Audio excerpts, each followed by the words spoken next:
In a shocking twist of fate, the most powerful and ruthless king from a dystopian world is reborn as a helpless newborn in a medieval Isekai realm.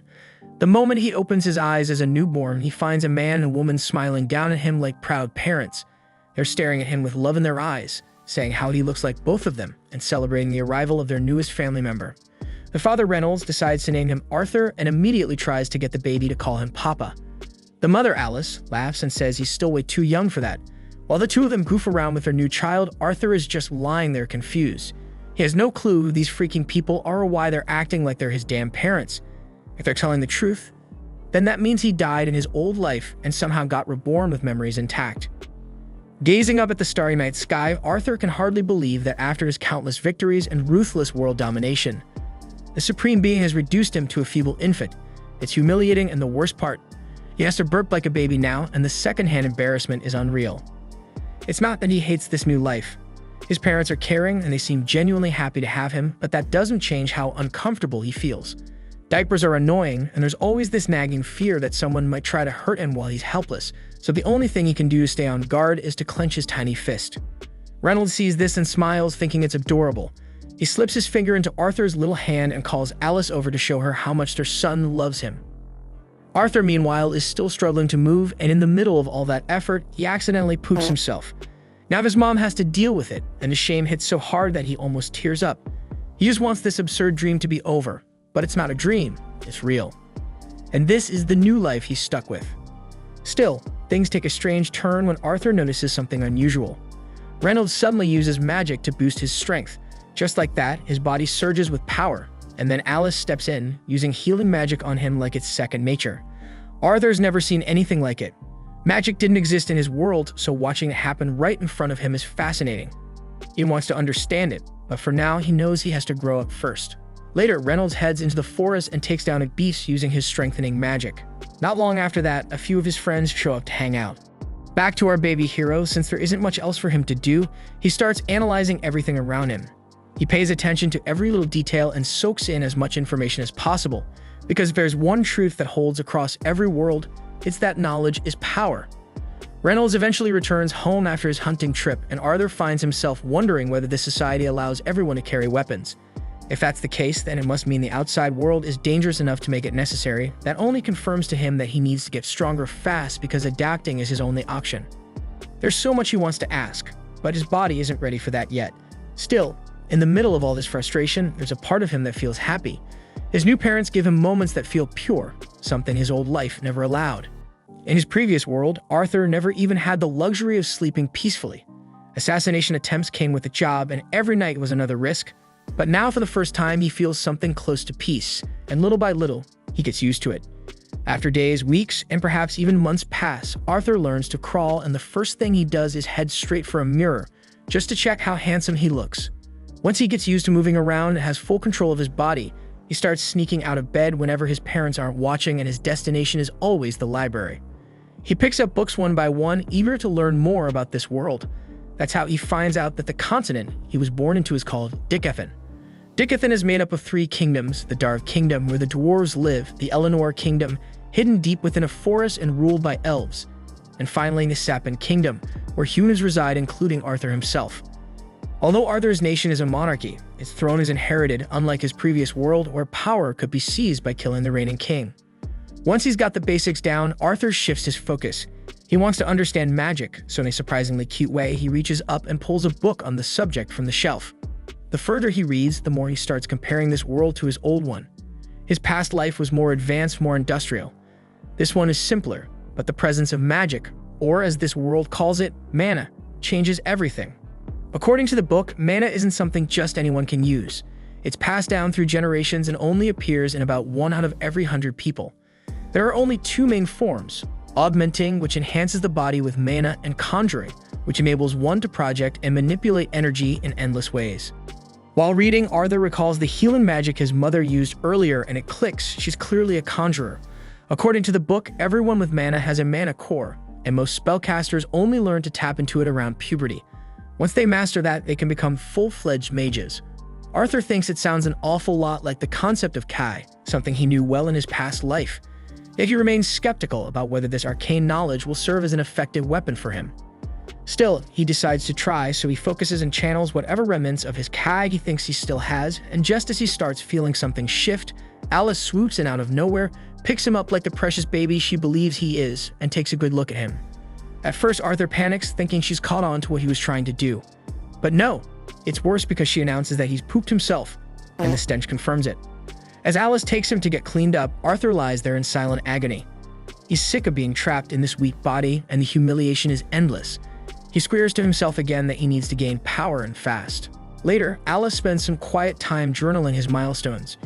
She's genuinely proud of how quickly he's developing, but one thing still bothers her: he hasn't smiled, not even once. And that thought hits her harder than she expected. She looks out the window, eyes landing on Reynolds outside, swinging a wooden sword with Arthur in his tiny hands.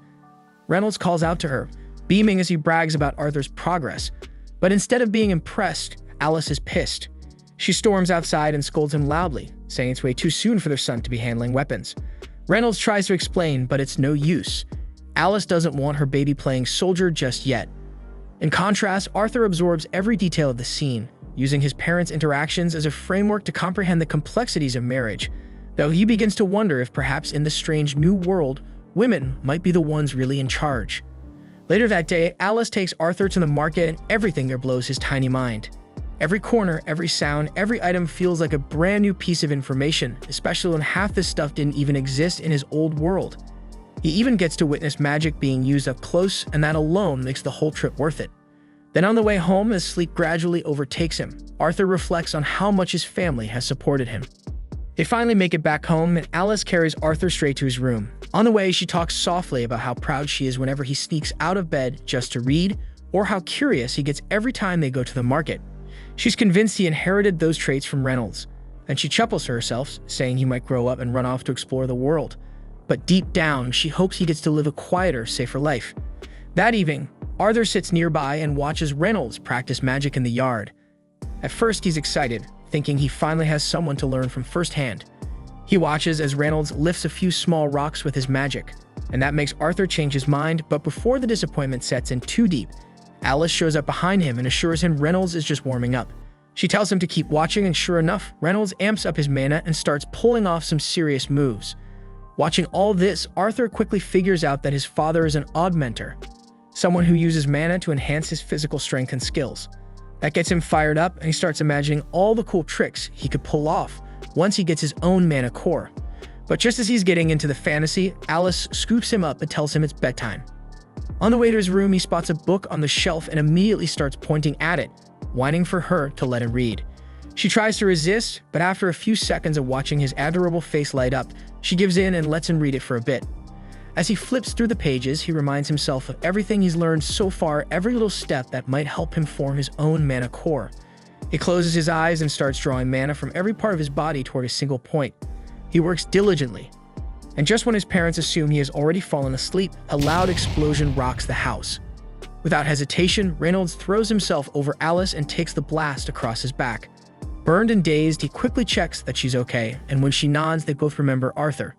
They run inside, and what they see nearly stops their hearts because Arthur is floating in midair, and he is calmly descending like it's nothing.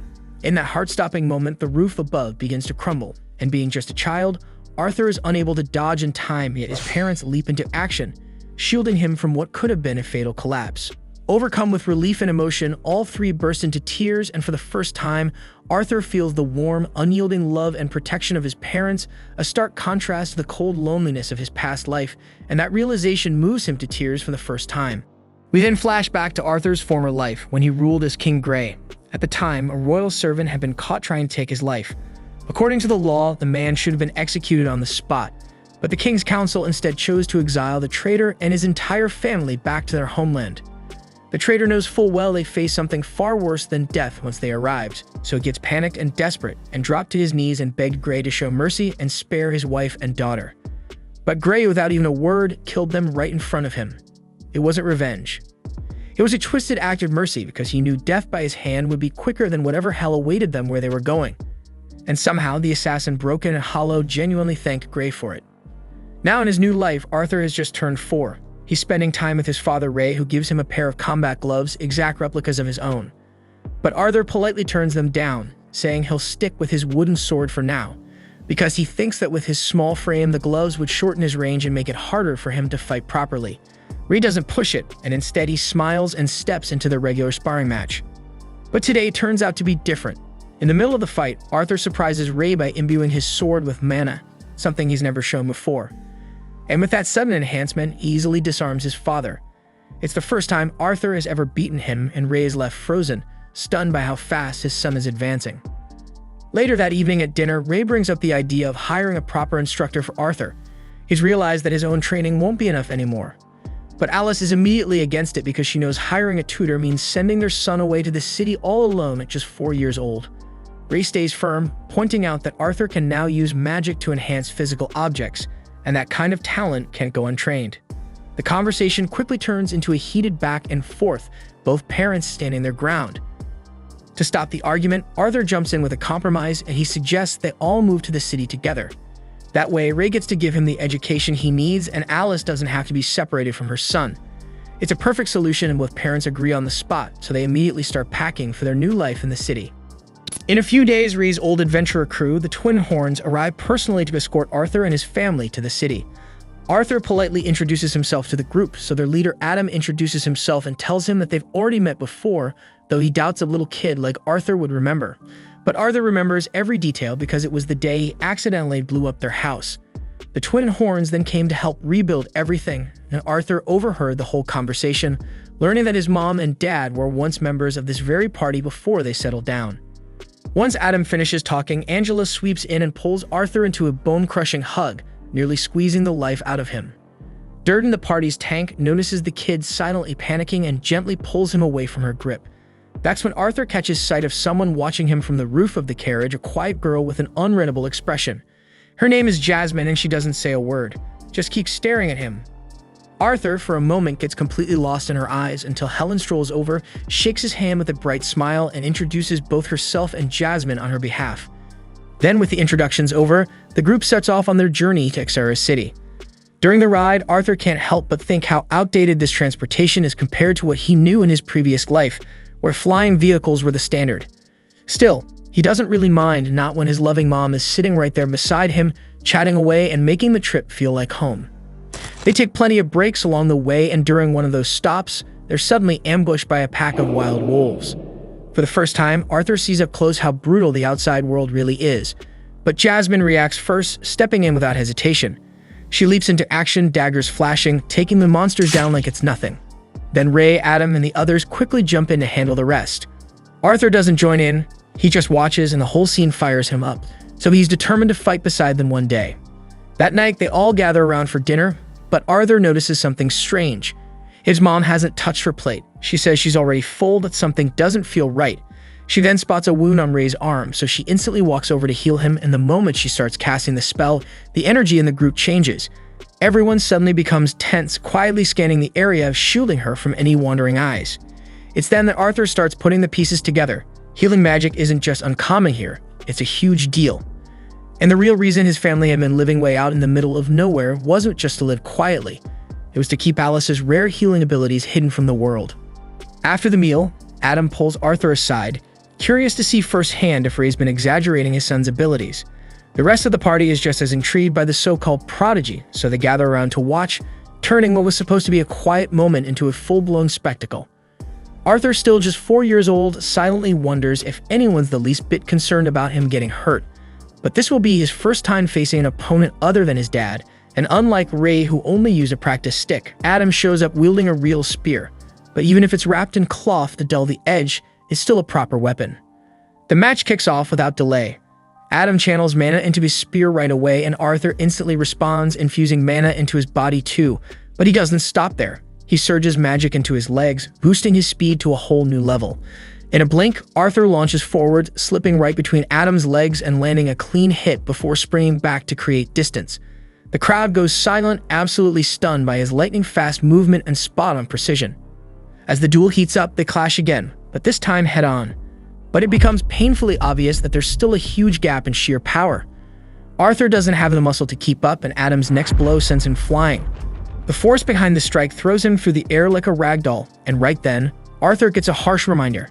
This small body of his just isn't built for direct hits. But before he slams into the ground, Angela swiftly casts wind magic to catch him midair, gently lowering him to safety. Durden then immediately steps in and scolds Adam for going way too hard on a little kid, and he reminds him they were supposed to be sparring, not trying to launch Arthur into orbit. Adam raises both hands in apology, admitting that he got a little too into it, but only because the little monster's technique totally threw him off guard. So he asks Ray what kind of damn brutal training regimen he put this kid through to make him this dangerous at just 4 years old, but Ray says that he doesn't do shit. A few steps away, Arthur notices Jasmine staring him down with that unblinking intensity of hers. She bluntly asks how the hell he fights like that and demands he teach her.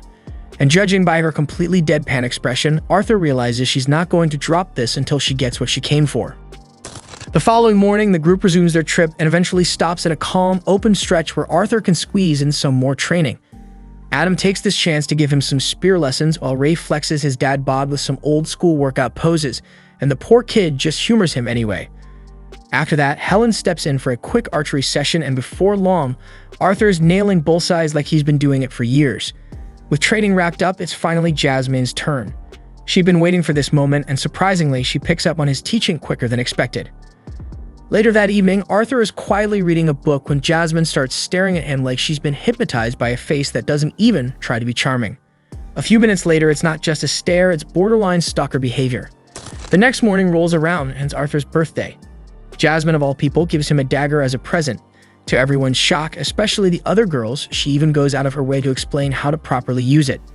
Adam, being the only single guy in the group and having clearly had enough of this rom-com moment, loudly declares that it's time to hit the road. That's when Alice calls Arthur over, but just as she does, she clutches her stomach and clearly looks like something's wrong. Arthur sees right through her weak smile and asks what's going on, but she brushes it off, insisting she's okay, even though the way she says it doesn't convince him one bit. As they continue on, their peaceful journey is suddenly interrupted by a full-on bandit ambush. Without wasting time, everyone hops off the carriage and braces for a fight. Then a hail of arrows rains down, but Angela steps up and throws up a magic barrier to protect them. Arthur then peers outside and quickly realizes they're surrounded from all directions. Meanwhile, the bandit leader, who frankly looks like his head got squashed into a cube, orders his crew not to kill the women and children because he plans to sell them all for a nice chunk of change. The bandits then charge with zero hesitation, and though Alicia is visibly shaken, she tries to keep Arthur calm. Then, before the attackers get too close, Durden blasts a few of them back, and Ree meets them head-on, knocking thugs out left and right. One nearly lands a blow on Ray, but Helen's arrow intercepts him straight through the chest. Adam also tears through enemies with his spear like a hot knife through butter, and Jasmine takes down her share with clean, precise dagger strikes. Watching the twin horns fight like this, Arthur realizes just how strong each one of them really is. But the problem isn't skill, it's numbers. The bandits just keep coming, wave after wave, so eventually the group begins to tire, and the pressure builds. Then with a brutal hit, Ray gets slammed into the carriage and collapses, motionless. That's when the bandit leader, with his smug face and evil smile, starts making his way toward Alice and Arthur. Watching Ray laid out like that, Arthur and his mom instantly jump out of the carriage in a panic. But before they can get closer, Ray regains consciousness and tells them to hold their ground. He may be bruised and barely standing, but he's still trying to play the hero. He turns to Arthur and tells him to take his mother and get out of there fast. Of course, Arthur, being the stubborn little guy he is, insists on staying and fighting alongside them. But Ray cuts him off and finally says the words that stop him cold: Alice is pregnant. That one sentence answers every question Arthur had about her recent weakness, and suddenly everything clicks. With no time to waste, Ray looks him in the eye and says he trusts Arthur to protect both his mother and his little brother she's carrying. So Arthur snaps into gear, grabs Alicia's hand, and takes off raining like hell. Behind them, the bandit boss, loudmouth and still full of fight, shouts at his crew to stop them. But just as they're about to catch up, Ray charges into the fray, giving Arthur and Alice the seconds they need. At the same time, just as it looks like Arthur and Alice might be caught, knives fly through the air, and it was Jasmine and Adam who stepped in to clear the path like pros. In moments, the whole Twin Horns crew is locked in battle again, holding off the attackers while Arthur and his mother escape. As they flee, Arthur thinks back on the life he once had, the life of a man who had taken countless lives without flinching. And now here he is, terrified of losing someone he actually cares about. The irony of it twists in his chest, so he clenches his fists, but there's nothing his tiny body can do but keep running like hell. Suddenly, Arthur senses something, danger from above. He glances up and spots a shady figure on a ridge preparing to launch a spell. Acting fast, he shoves his mother out of the way. The blast nails him squarely, knocking him off balance and sending him tumbling off the cliff's edge. As he falls, he refuses to go down alone, so with his last ounce of focus, he reaches for the dagger Jasmine gave him. The blade is tied to a cord, so he hurls it upward with precision, and it wraps around the enemy's leg, dragging the caster down with him. Meanwhile, Durden and Angela try to save Arthur using their magic, but he's already too far out of range. As he plummets, Arthur reflects on everything. Then he looks up at his mother, her arms outstretched, reaching for him like she could somehow pull him back. Her eyes fill with panic, her face streaked with tears, because the idea of losing her son makes her heart break. But Arthur otherwise is glad that he could protect his mom even if it cost him everything. Still, part of him wishes he'd gotten the chance to meet his little brother. But then against all odds, we see at night that he did survive the fall. Gasping for breath, bruised and dazed, Arthur opens his eyes and finds himself face to face with an enormous, terrifying beast calling him by his name. And just like that, a new nightmare is only getting started. Arthur freaks out when he sees the creature looming over him. He has no damn clue where he is, and with the way that thing's staring him down, it feels like his life's on the line. So thinking it might be his only shot, he tries to sneak in a surprise attack, but the monster casually swats him out of the air like a fly and tells him to chill. Says it's not some evil beast and just wants to be friends. But let's be real, last time a stranger pulled the let's be friends card, someone ended up in the back of a van. So let's just say Arthur's trust levels aren't exactly high. Anyway, the kid's still a mess because his body's beaten up bad and he's not getting better unless he eats something. So the creature casually plucks a bunch of fruit growing from the cave walls and tells him to eat up, but he hesitated. Wall fruit didn't exactly scream safe to eat, and he was already suspicious. So Arthur tried to get up and talk his way out of the situation, but the second he moved, a sharp snap echoed from his body. So he collapsed back to the ground, overwhelmed with pain, and just started crying. The monster just sighs and tells him to quit whining. Honestly, it's a miracle he even survived that mountain drop. Arthur wanted to ask questions, but the creature made it clear it wasn't answering anything until he ate. So with no better option, Arthur grabs one of the fruits and takes a bite, and to his surprise, it was actually pretty good, that he wolfing down handfuls like they were candy. And once he's full, he turned back to the creature and asked if it knew anything about his parents or what happened after the attack. The creature explained that it couldn't leave the cave, but it had a special ability to observe the outside world. To prove it, it projected a screen in front of Arthur showing him that his parents had defeated the bandits and left several days ago. So Arthur's eyes welled up again, but this time from relief that his parents were alive. He thanks the creature for showing him, and since he was going to be stuck here recovering for a while, he decided to stop being so hostile. The creature introduced itself as Sylvia, and despite how terrifying she looked, she turned out to be gentle and kind. Then over the next few days, Arthur remained in the cave, eating and resting while his body slowly healed. Sylvia stayed by his side the entire time, watching over him without asking for anything in return. And once Arthur was finally full recovered, the only thing on his mind was getting back home, but Sylvia quickly shut that idea down. According to her, there's no way Arthur would make it on his own. The cave they're in is right on the edge of Elshire Forest, and that part of the forest is crawling with dangerous magical beasts and the kind of bandits that make the ones who attacked his family look like amateurs, so if he tries to leave now, he's not going to make it. But that doesn't mean he's stuck here forever, because Sylvia explains that she has the ability to create a dimensional rift, something that could teleport Arthur to a safer location, maybe even all the way home. But the problem was it would take her a long time to generate it, so until that portal's ready, he's got no choice but to wait.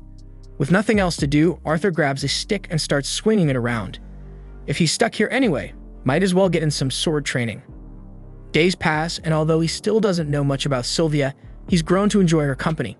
All he really knows is that she looks like a terrifying monster and she's clearly hiding from something or someone, but despite everything, she's one of the kindest people he's ever met. After another round of training, Arthur takes a break. He walks over to a flat rock, sits down, and starts working on channeling his mana.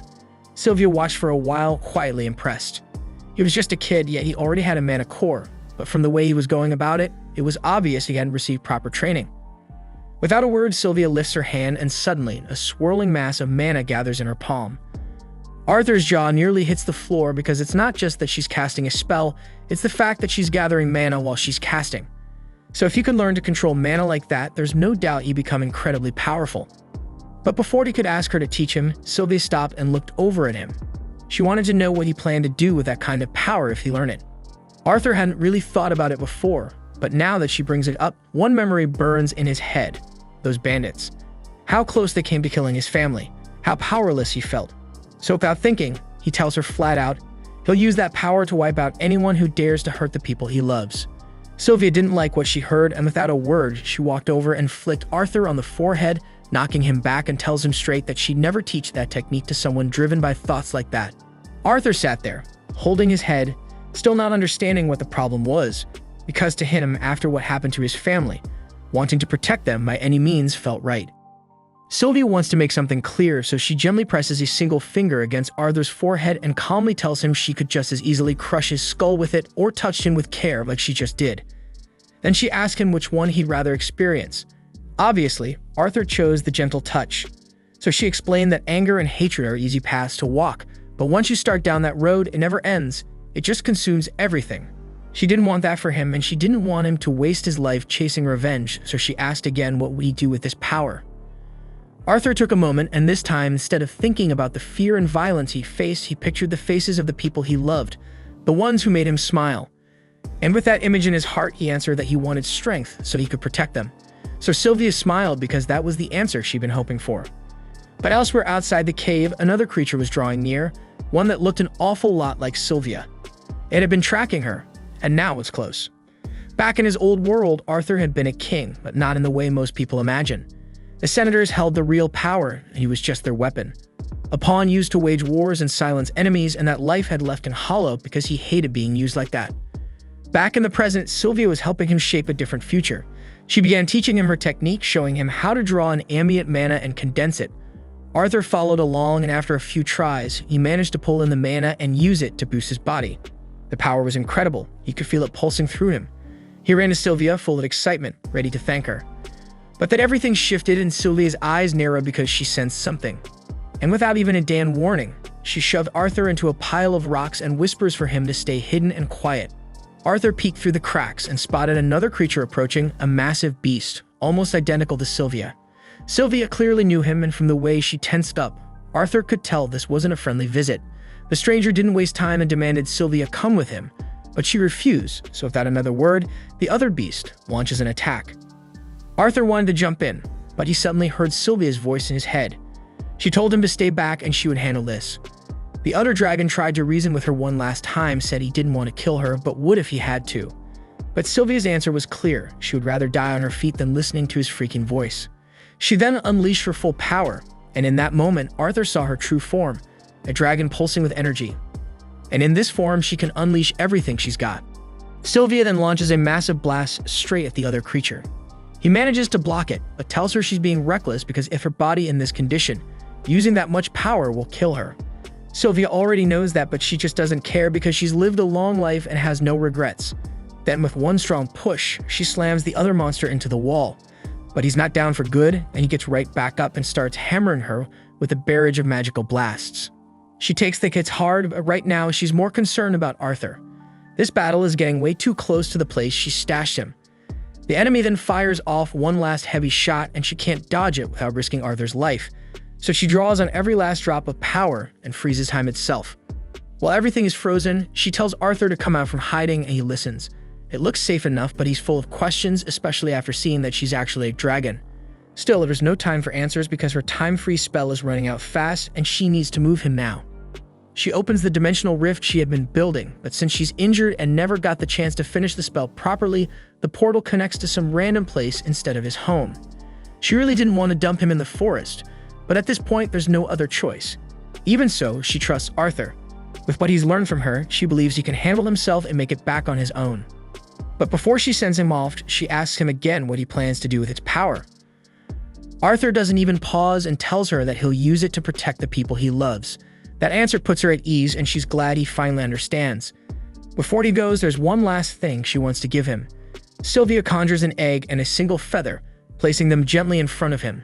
She asks him to wrap the egg in the feather and keep it safe no matter what. Then with the last of her strength, she transfers her will onto Arthur's body, marking both of his arms with strange glowing symbols. Arthur looked down, stunned by the sudden appearance of the glowing marks because they stretched from his shoulders to his wrists like full-sleeve tattoos pulsing faintly with mana. But Sylvia doesn't have the energy to explain what they mean, and she simply tells him that one day he'll understand how to use them, but by then she won't be around to show him how. Sylvia also apologizes to Arthur because the truth is she could have sent him back to his family the moment he showed up, but she was just enjoying his company so much that she didn't want to let him go. And now, because of that selfish choice, she ended up putting him in danger. Arthur feels awful because he knows there's nothing he can do to save Sylvia from dying here even after everything she taught him. He doesn't care that she's a dragon or a monster or whatever else people might call her because he sees her as family. He tells her she feels like a mom to him, but Sylvia gently reminds him that he already has one. So Arthur smiles and says she can be his grandma instead. Sylvia didn't see that coming, but the moment he says it, her heart melts, so she asks him to say it again.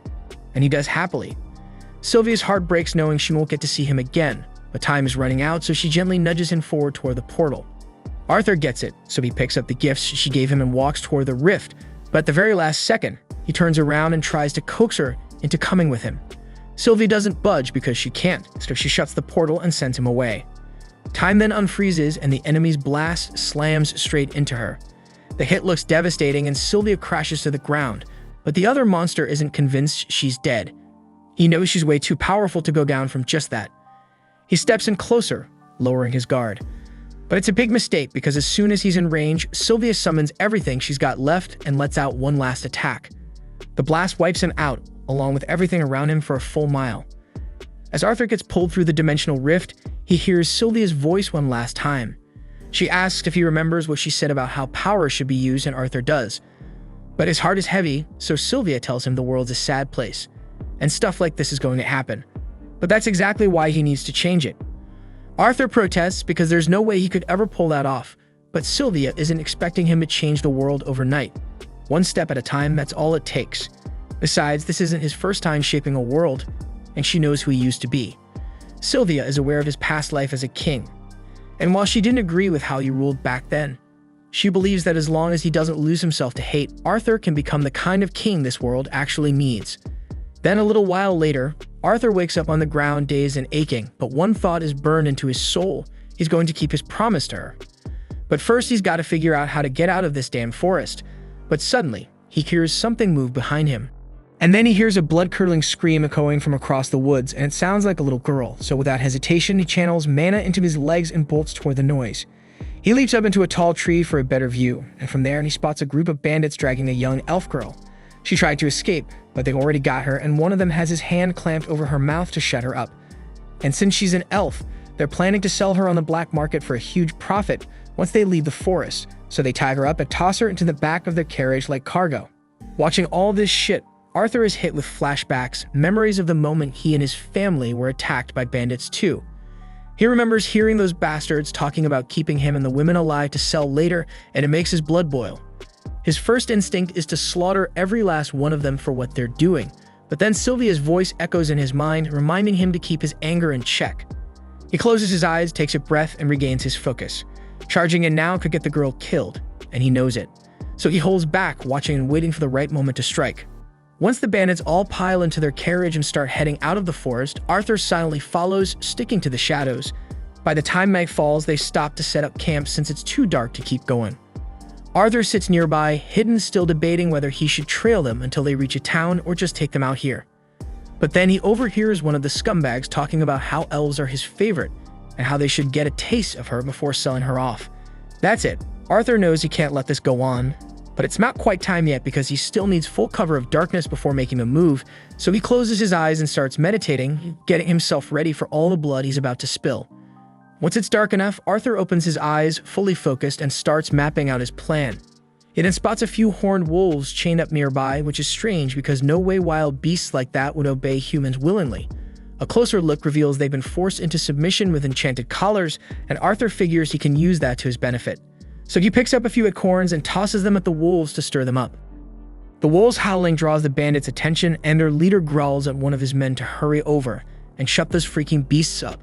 The unlucky bandit drags himself up and heads over, kicking one of the wolves hard in the neck to silence it. But in that exact moment of distraction, Arthur makes his move. He summons a mana blade, leaps down silently behind the bandit, and in a swift, brutal strike, cuts the man down where he stands. Arthur quickly grabs the guy's weapon, and just as another bandit comes over to check out the noise, Arthur jumps onto his back and slits his throat clean. That makes 2 down, but Arthur's body is already running low on steam, so he knows he can't drag this out for long. Then another bandit shows up to see what's taking so long, and Arthur rushes him, trying to land a clean kill. But he misses the vital spots and the guy manages to scream, blowing Arthur's cover. The leader catches on fast and realizes the attacker is a mage kid, which means this fight just got a hell of a lot more complicated. Still, he doesn't want to kill the kid, not when selling a young mage on the black market would be worth way more than the elf girl. He starts channeling magic into his arms and charges and swinging. Arthur leaps back and throws a kick to counter, but the guy dodges it with ease. Arthur tries to throw him off by hurling his knife, but the leader catches it mid-air and turns this move against him. He slams Arthur to the ground and grabs him by the ankles, lifting him up just to mock him. He laughs, telling Arthur there's no way a kid can beat an adult in raw strength. And Arthur knows he's right, so he stops trying to match power with power, and he switches back to magic. He blasts a fireball straight at the guy's knee, and while he's screaming in pain, Arthur drives the knife straight into his skull. Only one more to deal with the wounded bandit from before, and Arthur wastes no time finishing him off. Then he heads straight for the carriage to check on the girl. She's still blindfolded, completely in the dark about what just happened. Arthur gently tells her it's okay now, the bandits are gone and she's safe. Her name is Tessia, and as Arthur helps her out of the carriage, he tells her she's free to go home. But then Tessia spots the blood on Arthur's hands and immediately starts panicking. Arthur figures it's normal, any kid would freak out after seeing that much blood. Letting her see the full aftermath might not be a great idea, so he tells Tessia to wait right there for a bit, then walks off to cover all the bodies before she sees them. Tessia then asks Arthur what happened to the ones who took her, and Arthur doesn't really want to tell her he slew them, so he just says they ran into a bit of an accident and won't be a problem anymore. The girl doesn't press any further, so Arthur grabs her things from the bandit's carriage, hands them over, and says goodbye because he still needs to make his way home. But before he can walk off, Tessia grabs his arm and begs him not to leave. She's terrified of being alone out here, scared she'll be eaten by some tree ghost or worse. Arthur asks if she at least knows the way home, and she says she does. Kind of. She knows the general direction, but not how long it'll take to get there. Arthur really doesn't want to go off course, but he also knows there's no way Tessia survives out here on her own. So in the end, he agrees to walk her back to her village. He glances over at the wolves the bandits were keeping and considers using them to speed things up, but he's got no clue how to actually control a wild wolf, so he figures they're better off left behind. Tessia, though, says they should at least take off the magic collars so the wolves can go free. Arthur warns her that taking them off could get her attacked, but Tessia isn't too worried. She hasn't hurt them, and as someone who lives in this forest, she feels responsible for helping the creatures that live in it. She ends up removing the collars, and sure enough, the wolves quietly walk off into the woods without causing any trouble. By the next day, Arthur and Tessia are already on the move, heading toward the direction of her village. After walking for a while, they stop to take a quick break and grab a bite to eat. Arthur cooks up a simple stew and tells her she's got to eat because they still have a long way to go and she'll need the energy. Tessia makes a face because the stew tastes and smells kind of weird. But hey, Arthur's no gourmet chef. The whole thing is just dried meat and salt boiled together.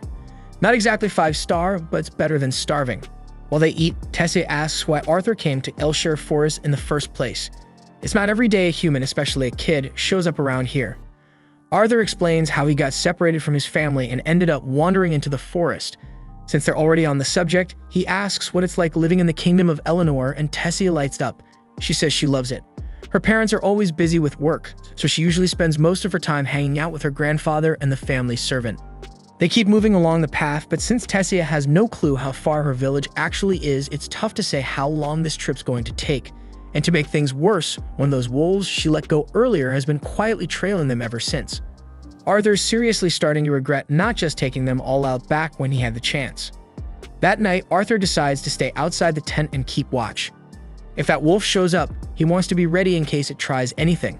But a little while later, Tessia peeks her head out and asks Arthur to come inside and sleep. He tells her he's not tired and he'll stand guard out here. She's clearly too freaked out to be left alone.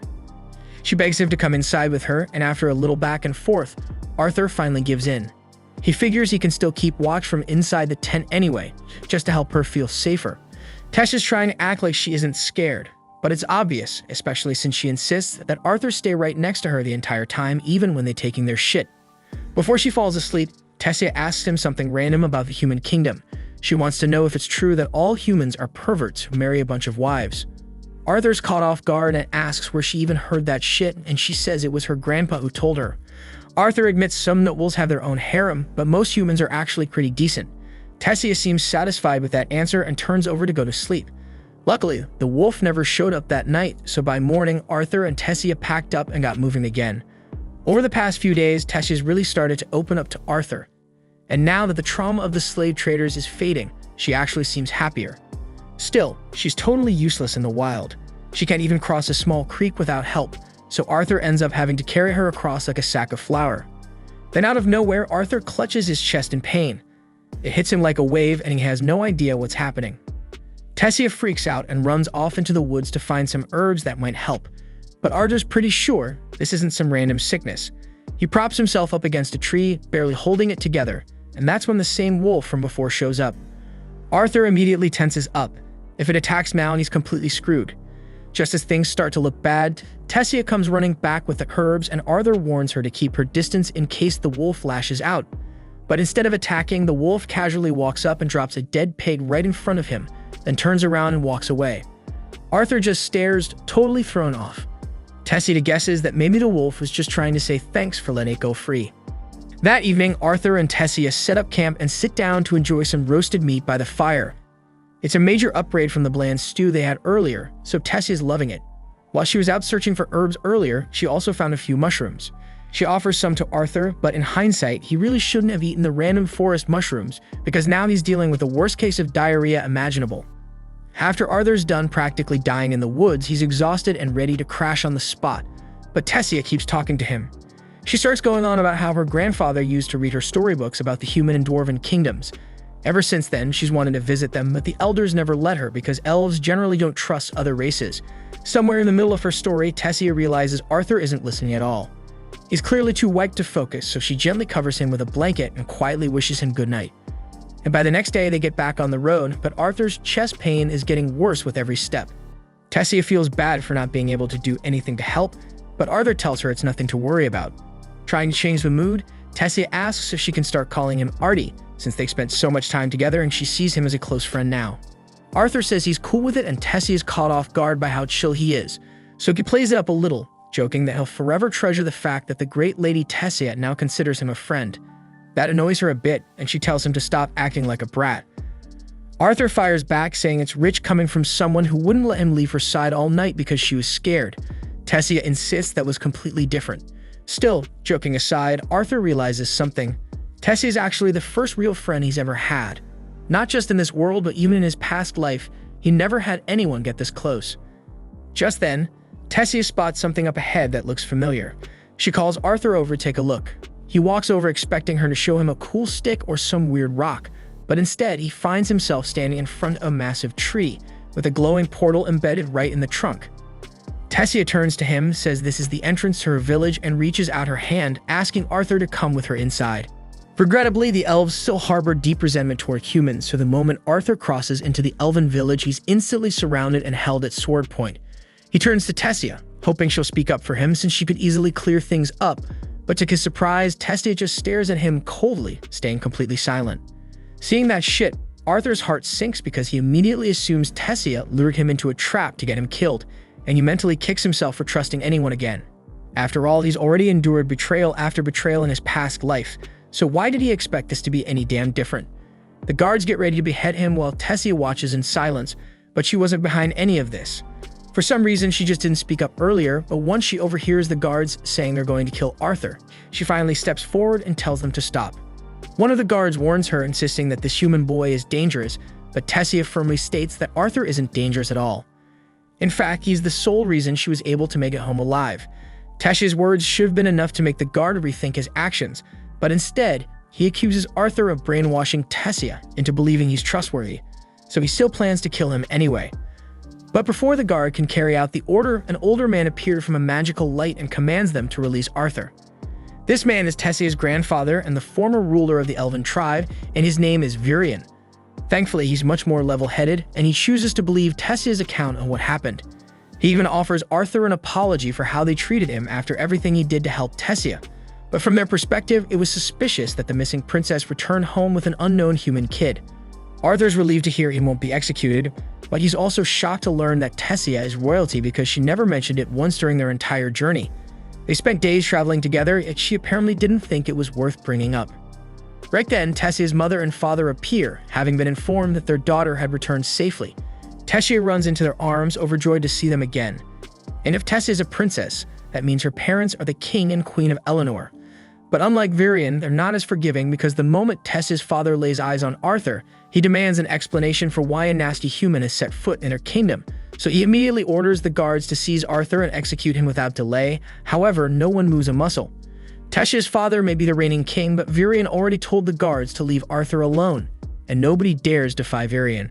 Virion then steps forward and informs the king that Arthur is the boy who rescued Tessia and escorted her home safely, so they can't treat him like a common criminal. Tessia also demands that Arthur be welcomed into their palace as an honored guest, but her father hesitates since allowing a human to enter the elf kingdom, let alone the royal castle, is strictly forbidden by tradition. But rather than endure a tantrum from Tessia, he reluctantly agrees to grant Arthur the respect of a proper welcome. Now that the misunderstanding has been cleared up, everyone prepares to return to the castle. But before they leave, Virion quietly tells Arthur that he wants to speak with him later in private. Arthur feels a bit cautious around Virion, sensing just how powerful the old man truly is, but he doesn't have much time to dwell on it because Tessia grabs his arm and excitedly pulls him along to show him around. It's Arthur's first time setting foot in the Elven Kingdom, and he's completely captivated by how different everything looks compared to the human lands. But the deep prejudice against humans is still painfully obvious because every elf they pass stops what they're doing to stare at Arthur as he walks alongside Tessia toward the palace. Still, no one dares say anything offensive, since Arthur has officially been declared a royal guest. Tessia is the only one treating him warmly, but in the back of his mind, Arthur keeps wondering why she waited so damn long to speak up when the guards were about to execute him. Suddenly, the sharp pain in Arthur's chest returns, worse than before, but he still doesn't understand what's causing it. Once they arrive at the castle, Tessia is welcomed by her attendants, and she orders them to look after Arthur with kindness and respect, regardless of his human status. With that settled, she turns to Arthur and asks if he'd like to come play with her.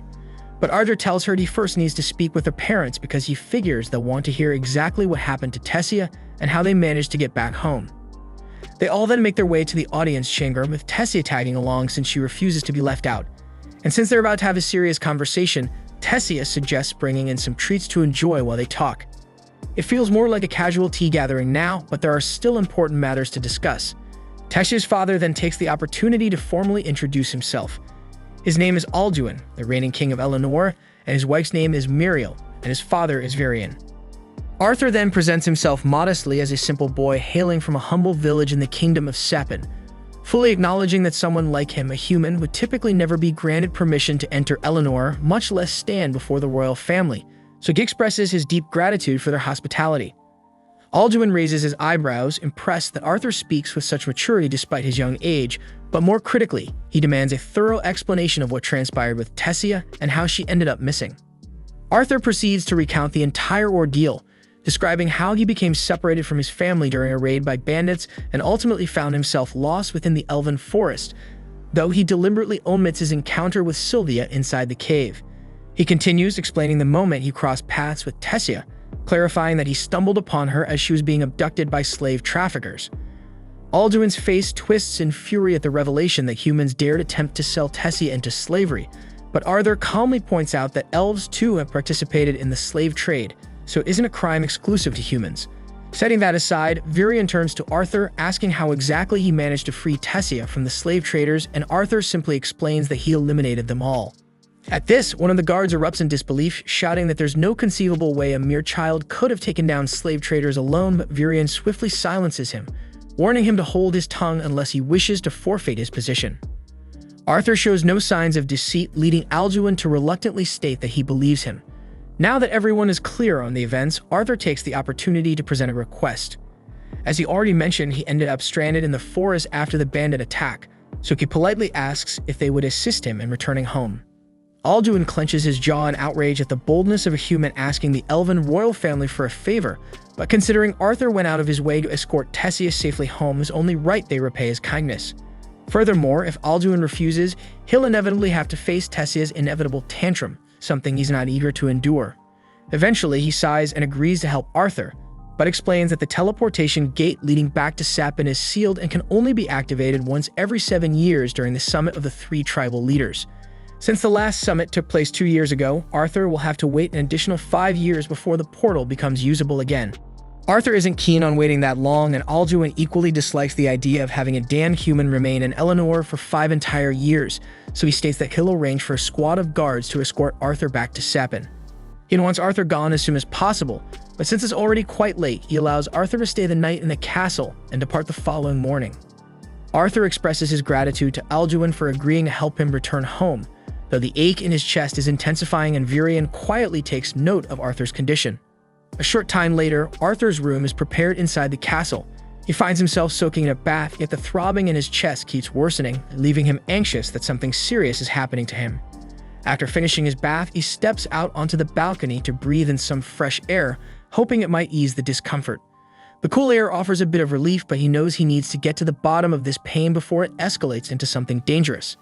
As Arthur gazes upward, he spots Tessia alongside her parents standing on the balcony above, and watching them together stirs thoughts of his own family. He still has no damn idea whether Rhea and Alice survived the ambush by the bandits, but he trusts in their strength because they've always been tough, so surely they managed to escape somehow. Even so, he deeply wishes he could talk to them right now. At that moment, Tessia notices Arthur below and senses that he looks troubled. Once she finishes her conversation with her parents, she goes to find him. When she finally reaches Arthur, she apologizes for the cold way her father treated him, but Arthur assures her that it doesn't bother him.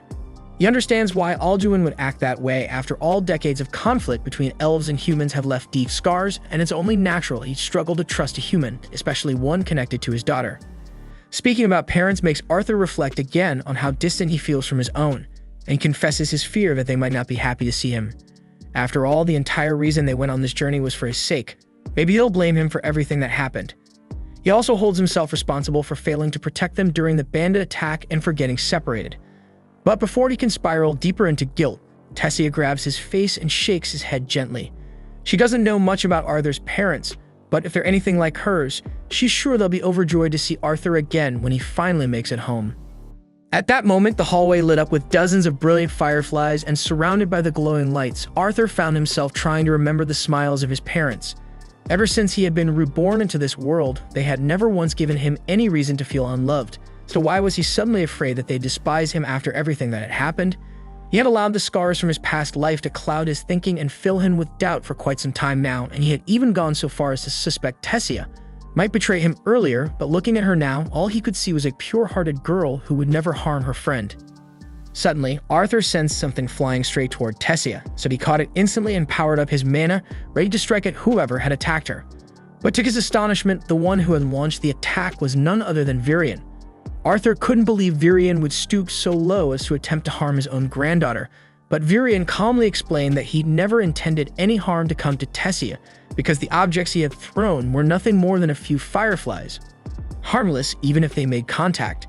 Still, he admitted he was impressed by Arthur's lightning-fast reaction and counterattack. Virion's reason for pulling this stunt was simply to test if Arthur had truly possessed the strength he claimed to have used to defeat the slave traders, and it was clear now that Arthur had been completely honest. Tessia then hurried over and pleaded with Virion to stop teasing Arthur, but that wasn't the real reason he'd come here. He had noticed something peculiar about Arthur earlier, and he wanted to test it out with a friendly duel to gauge Arthur's true abilities. Virion then conjured a sword for Arthur using magic and gently lifted Tessia out of harm's way so she wouldn't get injured. Arthur accepted the challenge, sprinted forward, and swung his blade at Virion, but Virion was simply too quick. Even after Arthur infused his steps with mana to enhance his speed, he still couldn't catch up to Virion. Just when Arthur thought he finally spotted an opening, Virion shattered his sword effortlessly with the palm of his hand. A fragment of the broken weapon flew straight toward Tessia, so Arthur threw the remains of his blade to intercept it, shielding her. Arthur then charged at Virion wielding nothing but pure mana, yet Virion met him with his own aura. Virion's power was vastly superior, leaving Arthur little hope of winning, but Arthur wasn't the type to surrender. Even after being knocked back by Virion's force, Arthur surged forward again and managed to land a clean strike right on Virion's forehead. It didn't inflict any real harm, but Virion was genuinely impressed that Arthur had managed to slip through his guard and land a blow. Virion was eager for another bout, but suddenly Tessia pinched him on the ass and scolded him for picking on Arthur.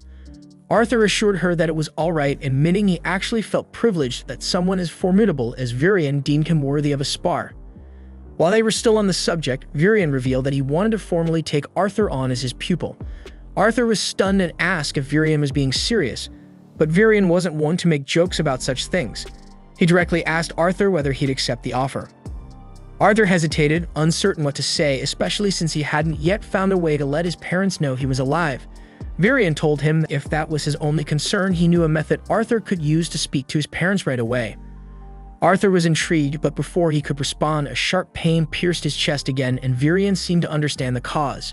He explained that Arthur had inherited a beast's will, and unless he agreed to become Virion's apprentice, that beast's power would eventually claim his life. After getting hit with such brutal news, Arthur tried going to bed, but sleep just wasn't coming. The stress of being away from his family, stacked on top of the very real chance that he could die soon, twisted into a full-blown nightmare. He found himself trapped in sleep paralysis, haunted by some dark, demonic presence that wouldn't leave him alone. Suddenly, he heard someone calling his name. His eyes shot open, and there was Tessia sitting right on top of him. She'd been trying to wake him up for a while, but he kept mumbling nonsense about monsters, and now she was getting seriously annoyed. She told him to snap out of it and hurry the hell up, because Virion was already waiting for him outside, so Arthur sat up and started changing clothes. While he was getting dressed, Tessia asked if he was really planning to stick around and become her grandfather's disciple, but Arthur wasn't sure yet. It all depended on whether Virion could actually help him get in contact with his family. As far as Arthur was concerned, if he could just hear his parents' voices and let them know he was okay, that would be enough. Once he was ready, he and Tessia headed downstairs together. But the moment they opened the doors, they were greeted by the sound of Virion and Alduin locked in a heated argument, because Alduin was completely against the idea of Arthur staying in the Elf Kingdom. Letting Virion take him in as a disciple would be a direct violation of centuries of elven tradition. But Virion didn't give a damn. He liked Arthur, and he'd already made up his mind. He was taking the kid under his wing, no matter what anyone said. Tessia tried to step in and defend Arthur, but Alduin immediately shut her down. He knew she wanted Arthur to stay, and he wasn't interested in hearing her opinion. Funny enough, Virion didn't want to hear Alduin's either. He waved them both off and told Arthur and Tessia to hop in the carriage because they had somewhere to be. The ride to meet Virion's mysterious friend dragged on for so long that Tessia ended up dozing off next to Arthur. At some point, Arthur turned to Virion and asked how much longer the trip would take, but this time he called him Grandpa. That caught Virion off guard, and he chuckled at how quickly Arthur had dropped the formal tone. Still, if things played out the way he hoped and Arthur did end up living here under his guidance, then yeah, he'd basically be family anyway. Virion didn't mind the casual talk. In fact, it made him happy. Tessia had always been alone. As the only child and the next in line for the throne, most of the other kids stayed away from her. The few who did get close always ended up stabbing her in the back, and because of that, she had trouble trusting anyone. But with Arthur, she was different. Whenever they were together, she looked genuinely happy, and for that, Virion was deeply grateful. Arthur too had his own share of trust issues, but when he looked at Virion, all he saw was a warm, genuine old man, someone who felt more like a real grandfather than most blood relatives ever could. For once, he felt like he could actually trust someone. Eventually, the carriage pulled up to their destination, so Arthur gently woke Tessia, and the three of them stepped out. Arthur was itching with curiosity because whoever this mysterious person was, they had to be a big deal after all. It's not every day someone like Virion goes out of his way to visit anyone. Without wasting time, Virion stomped up to the door and started banging on it like he was trying to knock it off its hinges, yelling at Rhynia to come out already. When he leaned in to check if anyone was coming, the door smacked him square in the face. After shaking it off and pretending it didn't hurt, he introduced Rhynia as a special kind of mage, one who might be able to help Arthur contact his family. She welcomed them inside so they could get started. Once inside, Arthur looked around the place and was a little underwhelmed. It looked like a regular house, nothing fancy. Just a table with a random bucket of water on it, so he was starting to seriously question how someone like her was supposed to help. Rhynia explained that she was a seer, a rare class of mage who could look into someone's past or future. She gave Arthur a quick read using her powers and immediately sensed something strange. Parts of his past were hidden, even from her, so that alone told her he was no ordinary kid. Still, she admitted she wouldn't have understood much anyway because seers only catch fragments of a person's story, not the full picture. But Arthur didn't come here to get his past or future read. He had one goal, to somehow let his family know he was still alive. Rhynia pushed the bucket of water toward him and told him to focus on his parents, really visualize them in detail. She began channeling her power, and within seconds, Arthur started seeing images clear as day of his mom and dad. Alice was in the kitchen, finishing up a pot of stew for dinner. It looked like way too much food for just the two of them. Ray loved that stew, but neither of them could bring themselves to enjoy it anymore, not without Arthur there. For all he knew, he had died the moment he fell off that cliff. The guilt crushed Rhys so badly that he nearly spiraled into drinking, but he had to keep it together for Alice. She was pregnant, and they had no choice but to move to the city instead of wasting time searching the wilderness. Once there, Ray picked up work fast. In just a few weeks, he somehow scraped together enough money to get them a house in the city. But no matter how much he earned, none of it meant a damn thing. Not without Arthur. Just then, Rhea and Alice suddenly heard Arthur's voice. They looked around, but they couldn't see him anywhere, and for a moment, panic kicked in because they thought they were hearing his ghost. But Arthur quickly explained that he was still alive. He told them he was currently living in the elf kingdom of Eleanor, and while he wasn't exactly sure how it worked, thanks to a friend, he was using some kind of special magic to talk to them through this weird setup. He told them he wanted to come home more than anything, but right now he couldn't because there was something wrong with his body, something serious, and unless he fixed it, he wouldn't survive. Still, he swore to them that he'd return as soon as he recovered, though he had no idea how long that might take. He also begged them not to blame themselves for any of this because it had been his choice to make, and if he had to do it all over again just to keep them safe, he'd do it in a heartbeat with no regrets. Ray and Alice were overwhelmed with happiness because just hearing their son's voice again was enough to lift the weight that had been crushing them for months. But for Arthur, saying goodbye again tore him apart. His chest tightened and his eyes burned with tears. But deep down, he was grateful he'd gotten the chance to speak to them, even if just for a little while. So he made a silent promise to himself right then he'd never let them worry like that again. But to keep that promise, he needed to grow stronger. That's why he asked Virian to take him on as his disciple, but the only problem now was getting Alduin to agree to let him stay at the castle. Alduin was still firmly against it, his hatred for humans too deeply rooted to let go of. But Tessia reminded him that Arthur had saved her life, so if he kicked Arthur out now, the entire kingdom would see him as nothing but an ungrateful savage. Alduin tried to argue one last time, warning that Arthur's presence could stir up trouble in the elf kingdom, but Virian had already planned for that. He told Alduin to make a public announcement. Arthur was now officially his disciple, and with Virian's authority, no one in their right mind would dare speak out against it. That was it. Arthur was officially allowed to live in the royal palace. After the meeting wrapped up, Alduin walked over to Arthur and offered him a proper apology for the way he'd acted earlier. He admitted he still wasn't fond of humans, but Arthur didn't seem like the others. He seemed like a genuinely good kid, and more importantly, Arthur had saved his daughter. And as a father, he knew he owed him for that. So he told Arthur that from now on, he could consider himself part of their family. Arthur was honestly caught off guard by how quickly Alduin and Mariel had flipped their stance, but thinking about it, it made sense. With both Virian and Tessia backing him this hard, Alduin had probably just given in to the pressure. Arthur thanked him sincerely, saying it was an honor to be welcomed into the royal castle. But Tessia didn't let it end there. She stepped forward, arms crossed, and said this wasn't good enough. If they were truly welcoming Arthur, then she wanted him to be allowed to play outside with her with no restrictions. And since Alduin had already accepted Arthur, he didn't bother arguing, and he gave them the green light to go ahead. With permission finally granted, Tessia grabbed Arthur by the arm and dragged him out into the town, excited to show him around. Arthur, once again, was blown away by the elegance and beauty of elven culture.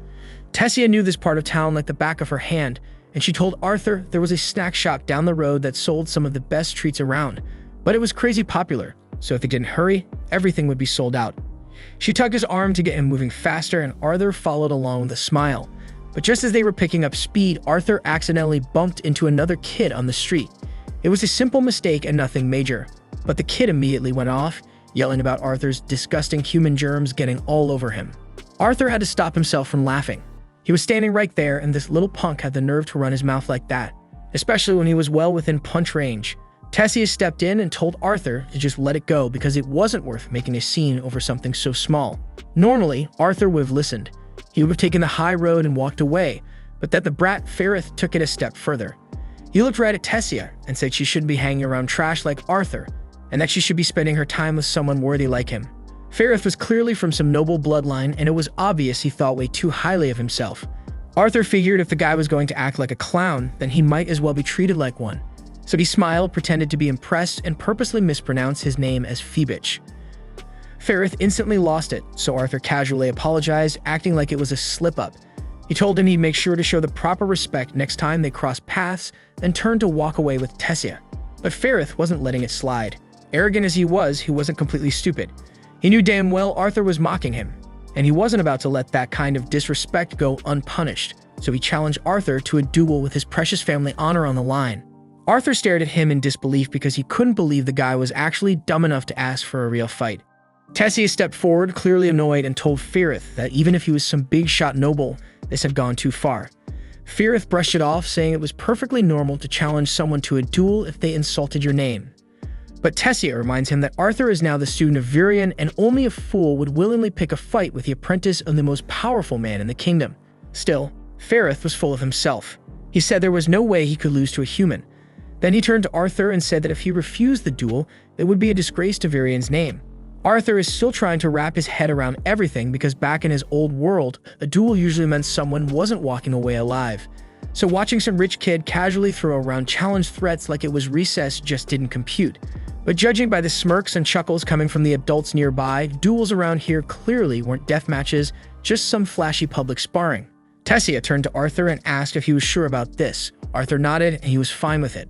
With that, the duel was set, and both sides got into position. As soon as it started, Firith charged straight at Arthur with a stick like he actually had something to prove. But as the saying goes, every genius has a plan until they get punched in the damn face. And that's exactly what happened. One clean shot later, Firith hit the ground like a sack of rocks, knocked out cold. His friends ran over in a panic, while Tessia, unsurprised by the outcome, calmly grabs Arthur's hand and pulls him along. She still had a long list of stuff she wanted to do today, and getting stuck in some dumb noble drama wasn't on it. The two of them spent the whole day together, checking out shops, walking through town, and just enjoying each other's company. After a while, they took a break and sat on a balcony overlooking the city. Tessia asked when Arthur's training with Virion was supposed to begin, so Arthur said it would start first thing in the morning, but there was something heavy lingering in his expression. He thought back to what Virion told him during the earlier talk about how brutal the training would be. It wasn't just going to be difficult, it was going to be hell. If you had to describe it, it'd feel like being dumped into boiling tar. And Arthur would be going through that every single day for years with no family around to support him. That's why Virion needed to know if Arthur was truly prepared, and Arthur told him yes. Even now, Arthur feels eager to begin his training despite knowing how grueling it will be, because his desire to grow stronger and shape the future he envisions gives him purpose. Tessia says she'll push herself too because she doesn't want to be left behind. But for now, she still wants to make the most of the day together, so she suggests they grab another bite to eat. Several years have slipped by and both Arthur and Tessia have been honing their skills under Virion's guidance. In that time, their friendship has grown closer, but with Tessia's naturally competitive streak, their training sessions often turn into fierce contests. After pushing herself hard during today's session, Tessia is completely wiped out, so while she takes a break, Virion shifts his attention to giving Arthur a deeper explanation about magic. Once a person manages to stabilize their mana flow, they become capable of casting elemental spells, specifically water, fire, wind, or earth. That said, which elements someone can control often comes down to their race. Take elves, for example.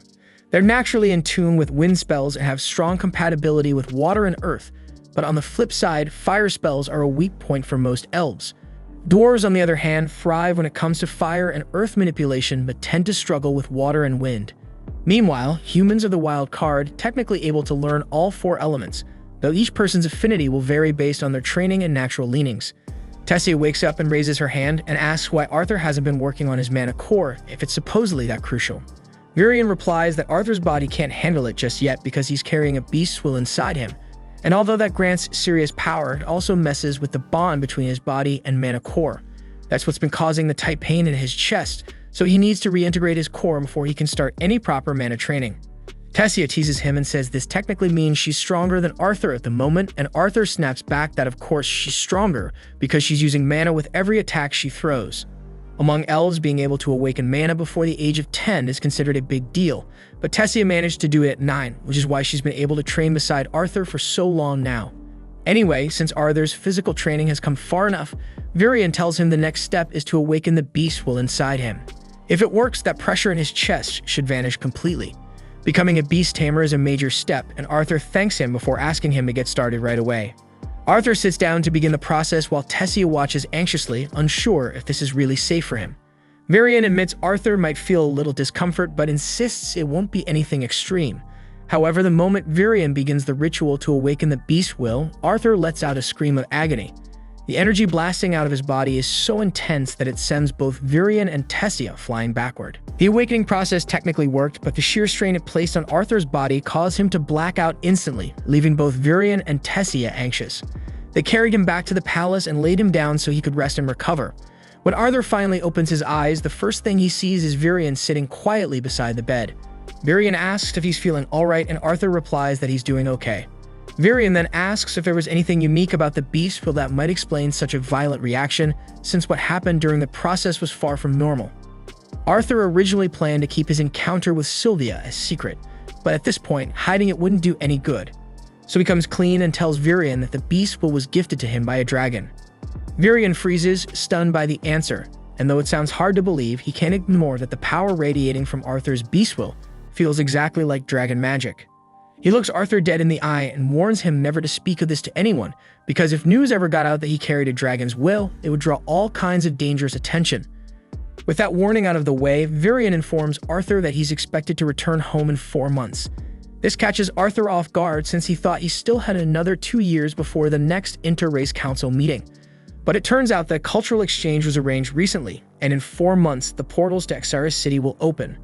Arthur immediately asks if Tessia is aware of this, because she'd be heartbroken if she found out last minute that he was leaving. Varian assures him that the king and queen are already speaking with her about it right now. Later that evening, Arthur is lying in bed, staring at the egg that Sylvia entrusted to him, trying to wrap his head around the fact that he'll have to say goodbye to Tessia in just a few months. Suddenly, he notices the egg starting to crack, and within seconds, a tiny dragon hatches and climbs out.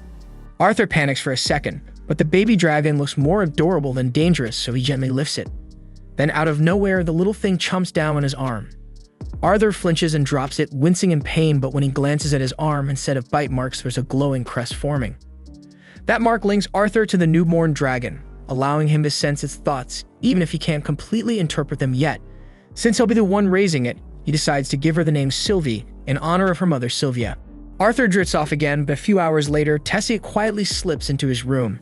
She wants to talk about his upcoming departure, but as she lifts the blanket to wake him, she spots Sylvie curled up next to him and instantly forgets what she came in for. Arthur jolts awake, initially thinking something serious had happened. But the second he realizes Tessia is just gushing over Sylvie, he rolls back over and dozes off again. Later on, Arthur and Tessia make their way to the training grounds for another session with Varian, and Tessia is pulling every trick she can to win Sylvie over. But after squeezing her half to death earlier, Sylvie is keeping a healthy distance from Tessia. They eventually meet up with Varian, and the moment he catches sight of Sylvie perched on Arthur's head, he nearly loses it because he never thought he'd lay eyes on a real dragon in his lifetime.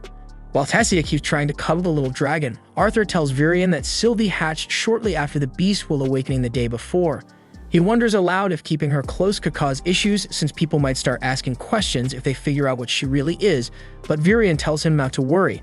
Dragons are seen as fairy tales nowadays, so no one would ever assume his companion is actually one.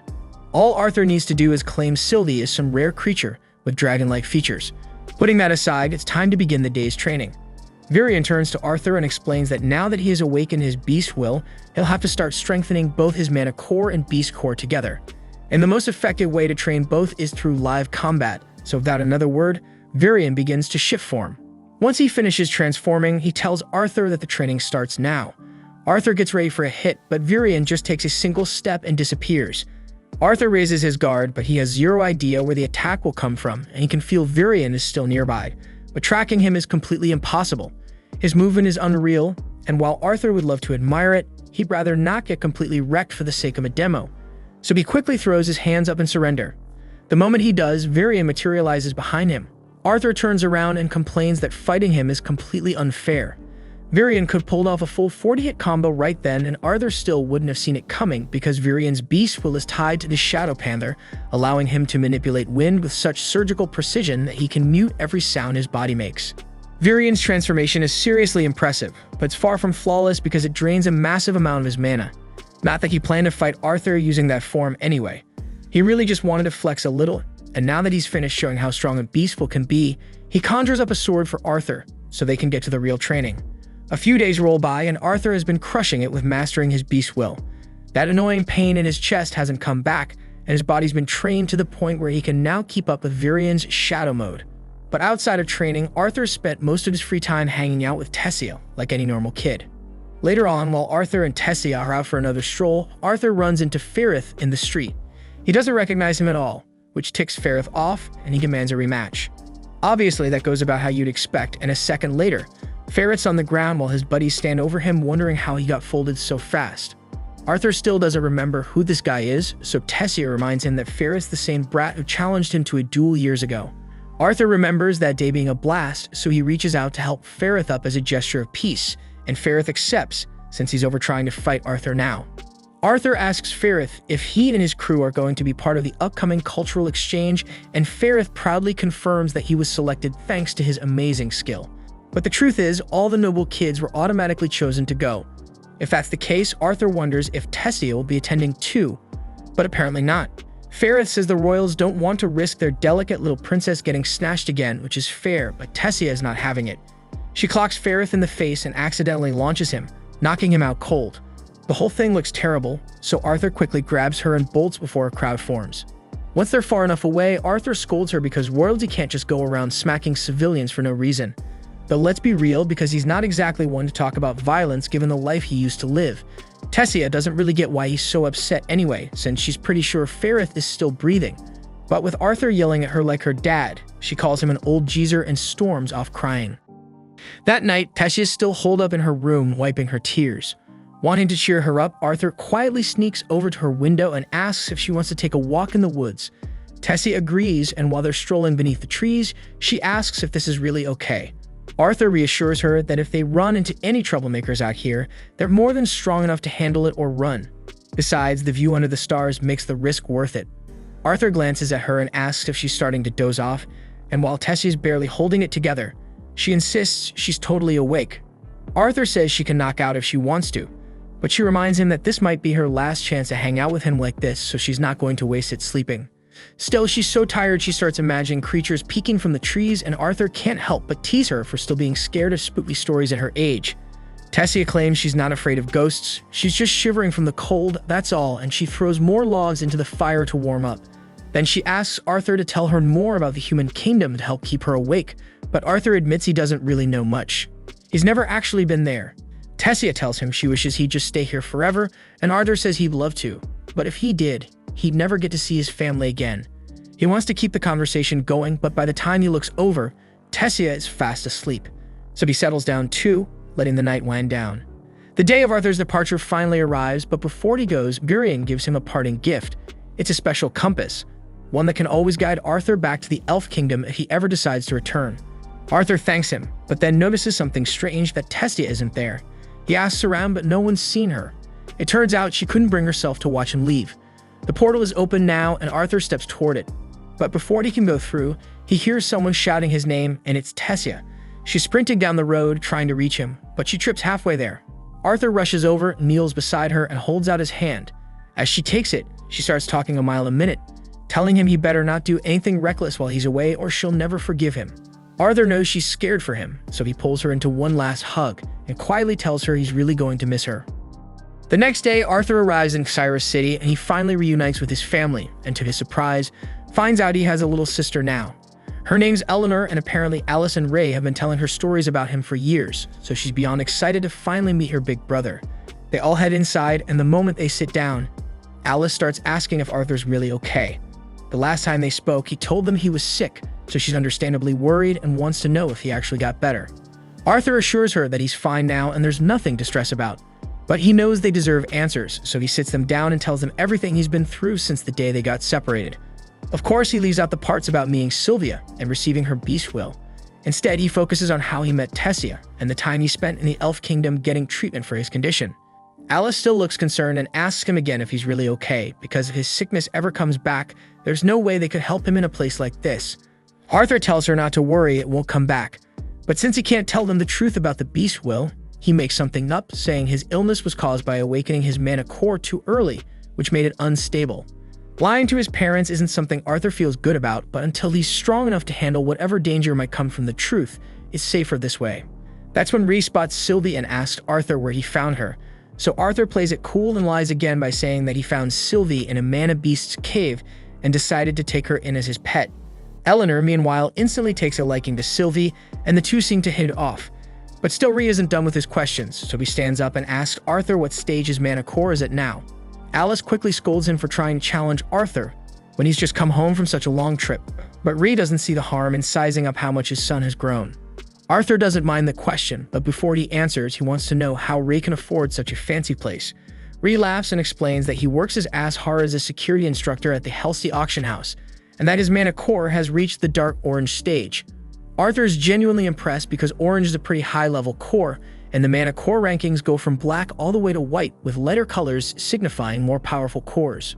Rei's always been a bit of an oddball when it comes to mentoring, so of course he spends a ton of time training his body, but who would have guessed he'd been leveling up his mana core too? He's clearly proud of himself, so he throws the question back at Arthur and asks what stage his mana core's at. Arthur tells him he's at the light red stage, and Rei immediately starts swearing when he realizes Arthur's just one breakthrough away from surpassing him. Unfortunately, he forgot Eleanor was in the room, and now she's running around dropping every swear word he just said like candy. Rei still can't wrap his head around the fact that Arthur's almost past him in strength, and there's no way he's letting that slide. He challenges Arthur to a sparring match in the garden right now. Arthur agrees without hesitation, but just before they can head out, the living room doors fly open and Vincent walks in, asking if Rei's kid is back yet. Rei introduces the man as Vincent Helsty, the guy who owns the auction house Rei works for, so yeah, basically Rei's boss. Vincent and his wife Tabitha are both excited to finally meet Arthur since they heard a ton about him. Arthur greets them politely and Vincent's already impressed, mostly because there's no way Arthur picked up those manners from Rei. Anyway, Vincent and Tabitha introduce their daughter Lilia, and at first she's kind of quiet around Arthur. But the second she sees Sylvie on his shoulder, she completely melts. She asks Arthur if it's okay to pet Sylvie, and once he says yes, she immediately starts snuggling her like she's the cutest thing she's ever seen. While she's busy cuddling the baby dragon, Rei leans in and reminds Arthur that technically Vincent owns the house, so they should probably ask before they end up wrecking anything. Vincent gets instantly nervous when Rei mentions wrecking, and his fears are confirmed the moment he finds out Rei and Arthur are planning to go head-to-head in the garden. Everyone moves outside to watch the match, but Vincent can't help asking if it's really okay for Arthur and Rei to fight. He's still struggling to believe that a kid Arthur's age has already reached the light red core stage. Alice, however, knows her son better than anyone and says that Arthur's always been a fast learner, and besides, it's not like he has any reason to lie. So Tabitha just tells Vincent to relax and enjoy the match. What no one knows, though, is that Arthur could have hit the orange stage years ago. But while he was training with his beast will, he wasn't allowed to touch his mana core at all. Still, he's more than ready to put on a show, because Arthur's got a few new tricks he's been dying to use. As soon as the match starts, Arthur and Rei go straight into trading blows, and Rei is immediately impressed by how much stronger Arthur has become. But he still has the upper hand when it comes to raw strength. After a few quick exchanges, distance opens up between them, and Rei grins as he says he's ready to crank things up. He covers his hand in flames and warns Arthur that he can still call it quits if he wants. In this world, every mage has an elemental type they're most compatible with, and for conjurers, manipulating that element is simple, but augmenters, not so much. That is, unless they hit a high enough level, and once they do, they can identify their elemental affinity and use it to enhance their physical attacks. Rei's fire-imbued strikes make him a lot tougher to deal with, so Arthur decides it's time to stop holding back. So he starts channeling mana straight into his arms. When they clash again, they're much more evenly matched, but Arthur still gets launched back from Rei's sheer power. Even so, all the combat theory Arthur carried over from his past life made his training under Virion ridiculously effective. He ended up mastering fire magic early on, and once he did, Virion told him to push further, to start aiming beyond standard elemental control. Arthur focuses his mana again, but this time electricity starts sparking around his body, and he's generating lightning now. Rei is stunned because he can't believe Arthur's really using an advanced form of fire magic, but Arthur's not done yet. While channeling lightning, he also starts manipulating water from the nearby fountain, curving it behind Rei for a surprise attack. Rei manages to block it just in time, but now he's truly floored. Arthur's using both fire and water elements at once. He couldn't be prouder, so he grabs Arthur in a hug, asking him where he picked up those skills and whether he's hiding even more tricks up his sleeve. Arthur explains that he just started working on lightning magic recently, and while his control still needs work, he's making steady progress. That's when little Eleanor comes sprinting onto the field to check on both Arthur and Rei, and over at the sidelines, Vincent and Tabitha are still completely speechless. Because let's be honest, no normal kid should be able to pull off what Arthur just did. Later that night, everyone gathers around the table for dinner, and Vincent just won't stop going on about how amazing Arthur is, so Rei grins and says he knew Arthur was something else ever since he awakened his mana when he was just 3. Vincent nearly chokes on his drink because that's ridiculous. Even the most talented mages usually don't awaken their mana until they're about 8. Then again, most of them also don't blow up their house in the process. Rei bursts into laughter remembering that moment, though maybe he laughs a bit too hard because he ends up tipping over in his chair. Right after that, Vincent stands up and suggests Arthur should apply to XRS Academy. Ray had never really thought about that before. After all, Cyrus is usually reserved for wealthy and well-connected mages. But Tabitha agrees with Vincent and says they'd even be willing to sponsor Arthur's tuition because someone with talent like his is bound to go far. Alice looks hesitant to accept though, because she knows they've already done so much for their family, and now they want to pay for Arthur's education too. Besides, Arthur's only 8 and Cyrus Academy usually only accepts students starting at 10. But Vincent's already one step ahead. He mentions that he knows the Academy's director personally, thanks to his work, and if he speaks to her, he's sure he can get Arthur an exception. Before they can go any further, Arthur finally speaks up. He says it would have been nice if someone actually asked him how he felt before deciding something so major. He just got reunited with his family today, and he'd kind of like to enjoy that before anyone talks about shipping him off to school. Then he gets up from the table and starts walking through the hallways, though to be fair, he's still not familiar with the layout of this place. A moment later, Lilia calls out to him and warns that if he keeps walking that way, he'll end up lost in the basement. She tells him to follow her instead, and Arthur doesn't have anything else to do right now, so he goes along. She leads him to one of the break rooms where all the house staff usually hang out. Everyone there greets Lilia right away since she visits often, and even though Arthur only just arrived today, they already know who he is, mainly because he scorched the garden earlier during his spar with Ray. Arthur apologizes for the trouble, but no one seems too bothered about it. Then Lilia asks Maria if there's any duck left over, and there is, but Maria warns her to watch how much she eats, teasing that she's starting to put on weight lately. Then one of the maids lets Arthur know that Lilia tends to come down here when she's feeling overwhelmed. Her parents have been putting a lot of pressure on her to awaken as a mage, so they've been pushing her through non-stop lessons. Lilia does want to become a mage herself, but all that pressure eventually builds up, and sometimes she just needs a moment to breathe. That evening, Arthur is spending some quiet time with his parents, and are still absolutely overjoyed to have their little boy back. He may look a lot different now compared to the last time they saw him, but deep down, he's still the same kid they raised. With Arthur's talent, it's pretty clear he's going to be an incredible mage someday, but even if he wasn't, they'd still love him just as much. They'd love to stay up and keep talking, but they're sure Arthur must be wiped out from everything, so they get up and tell him goodnight. But before they head out though, Ray stops and brings up what Vincent mentioned earlier. He knows it might have come off as a little pushy, but everything Vincent said was out of genuine concern for Arthur's future. And just to be clear, no one is going to force Arthur to go to the academy if it's not something he wants. The next day, Arthur wakes up and hurries downstairs because some familiar faces have shown up to visit. The Twin Horns crew found out Arthur was back, so they stopped by to see how he was doing. Arthur's happy to reunite with them, but Angela is even more pumped because she immediately pulls Arthur into a giant nice hug. And after Angela finally lets go, Arthur turns to greet the rest of the group. But then Jasmine walks up and starts running her hands over Arthur's body. Yeah, it might look weird to anyone watching, but she's just making sure there aren't any lasting injuries. Once she confirms he's fine, she pulls him into a small, nice hug and says sorry for everything that happened. She's still upset that she couldn't protect him the day he got separated from the group, so seeing him alive and well is a massive relief. Not long after, everyone settles in and starts catching up. Arthur's surprised to hear that the Twin Horns spent some time out in the city of Atiston. They landed a pretty solid contract out there, but had to come back to the capital for another job. Listening to their stories makes Arthur realize just how little he knows about the kingdom of Sapin, let alone the rest of Dicathan. Becoming an adventurer sounds like an exciting way to see the world, but that also means leaving his family behind again, and he's not so sure he's willing to do that again. A few days passes, and we see Arthur in his room working on mastering his beast will, and that's when he discovers something wild, which lets him pause time, but problem is that he can only freeze things for a few seconds, and every time he does it, he's completely wiped out. He starts questioning whether pushing himself this hard for a power he doesn't even fully understand is worth it, but then he remembers exactly why he's doing this, to protect the people he loves. That's all the reason he needs, so he keeps grinding. Though before anything else, he notices Sylvie smells absolutely awful, so he grabs her and heads to the bath. She's not a fan of getting washed, but Arthur's not about to let her stink up this beautiful place. Speaking of the mansion, with how massive and high-end the Helsty estate is, Arthur figures their auction house must be raking it in. Still, he doesn't know much about how they operate. After he finally finishes giving Sylvie a good scrub, he's drying her off on his bed when his family walks in and reminds him that he could use a wash too. While he never really cared about his looks during his time in the Elf Kingdom, that changes real quick when his mom drags him off to her favorite salon.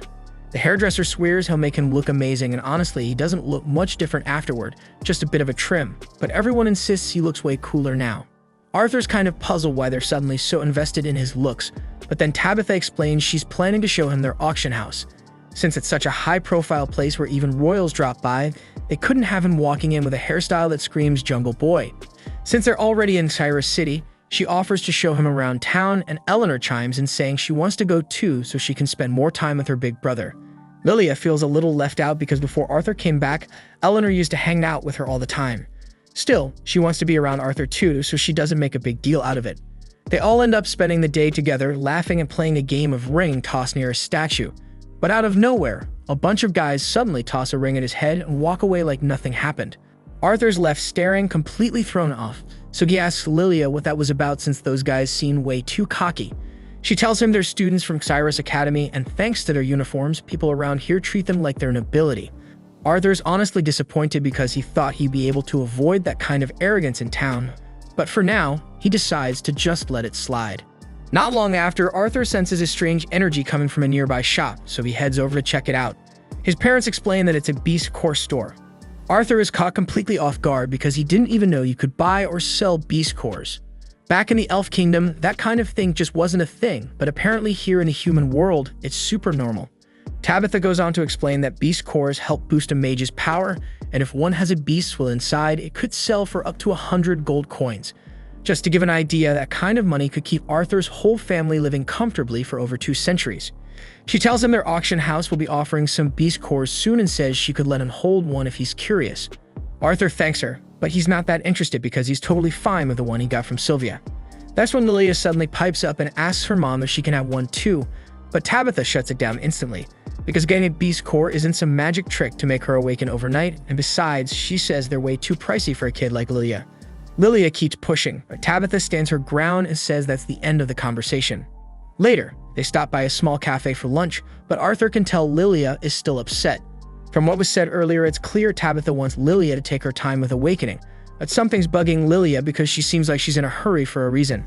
Arthur's about to ask what's going on, but then he looks around and realizes Lilia's not even there anymore.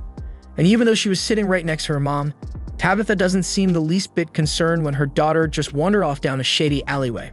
Arthur gets up and follows her trail, eventually finding her inside a magic shop. She's staring at one of the cheaper beast cores on display. With her own pocket money, she could probably afford that one. But Arthur steps in and asks if she's really sure about this, because just getting a beast core doesn't mean she'll suddenly be able to cast magic.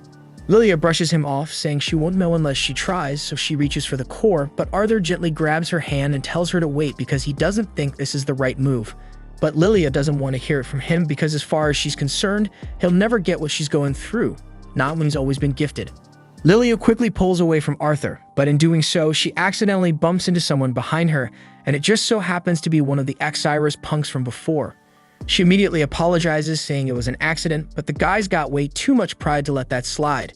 The group of them start gearing up to pick a fight. The shop owner hears the noise and comes out to check what's going on. At the second he sees those ex-Cyrus uniforms, he nopes out and heads right back into his office, clearly wanting nothing to do with those troublemakers. Now the Academy boys figure they've got a free pass to do whatever they want, and first on their list is burning Arthur and Lilia.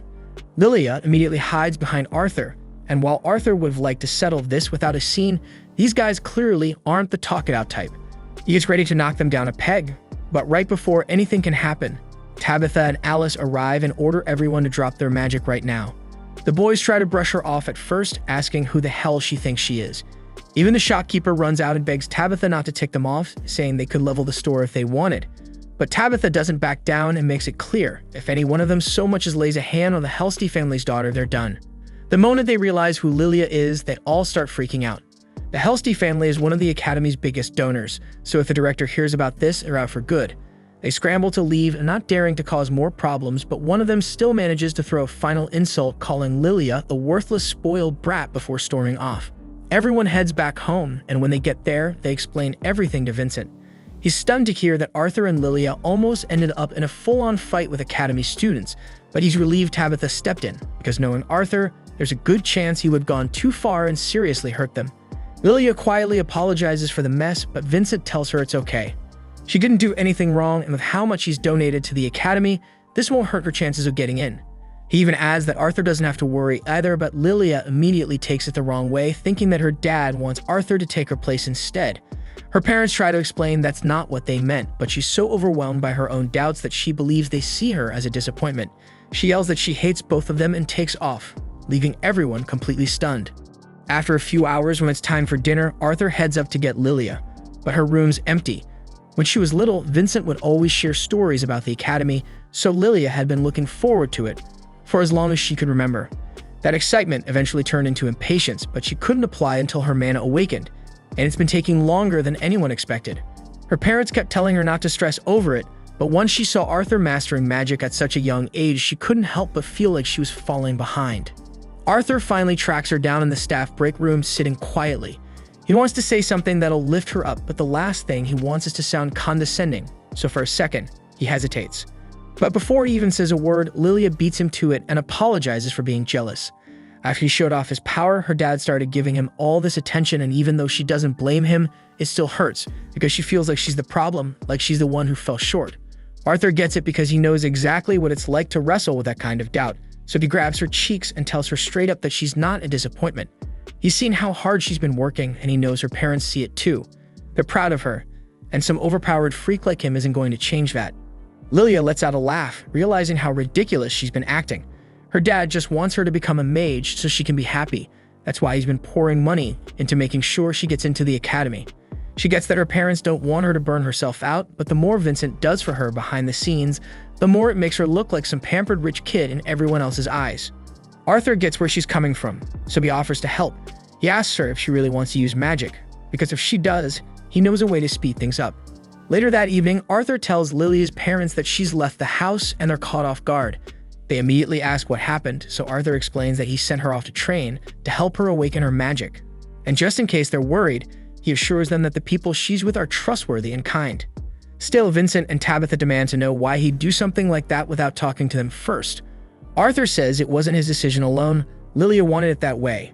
If she'd had to say goodbye face to face, her nerves might have gotten the better of her. But she didn't leave without a word. She wrote them a letter, and Arthur hands it over to worried Dad. The letter says Lilia always felt like a failure for not being able to use magic, but no matter how long it takes, she's going to keep training until she becomes an incredible mage. Until that day comes, she won't come home, so she asks her parents to stay safe while she's gone. Hearing that, Vincent drops his knees, crushed because deep down he knows this is his fault. He's the one who drilled it into her that becoming a mage was the only way to be happy. But the truth is, magic or not, she's his daughter, and he could never see her as worthless. Right after he says that out loud, Arthur turns and calls Lilia to come out, and to Vincent's complete shock, she walks in from behind the door. She'd been there the whole time. Confused, Vincent asks what's going on, and Arthur steps in to explain. He starts by saying sorry for tricking them, and he knows how terrifying it must have felt to think Lilia ran away, and he truly regrets scaring them like that. But he did it to help Lilia see something that her parents would love her no matter what, even if she never learns to use magic. Vincent hears him out, and instead of getting mad, he realizes how blind he's been all this time. So he walks over to Ray and Alice and apologizes for trying to push Arthur straight into the academy the moment he came back. Then he turns to Lilia and tells her he's sorry for making her feel like she had to be a mage. He says she doesn't need to go to the academy. She doesn't need to become anything she doesn't want to be, she just needs to be happy, and that's all that matters.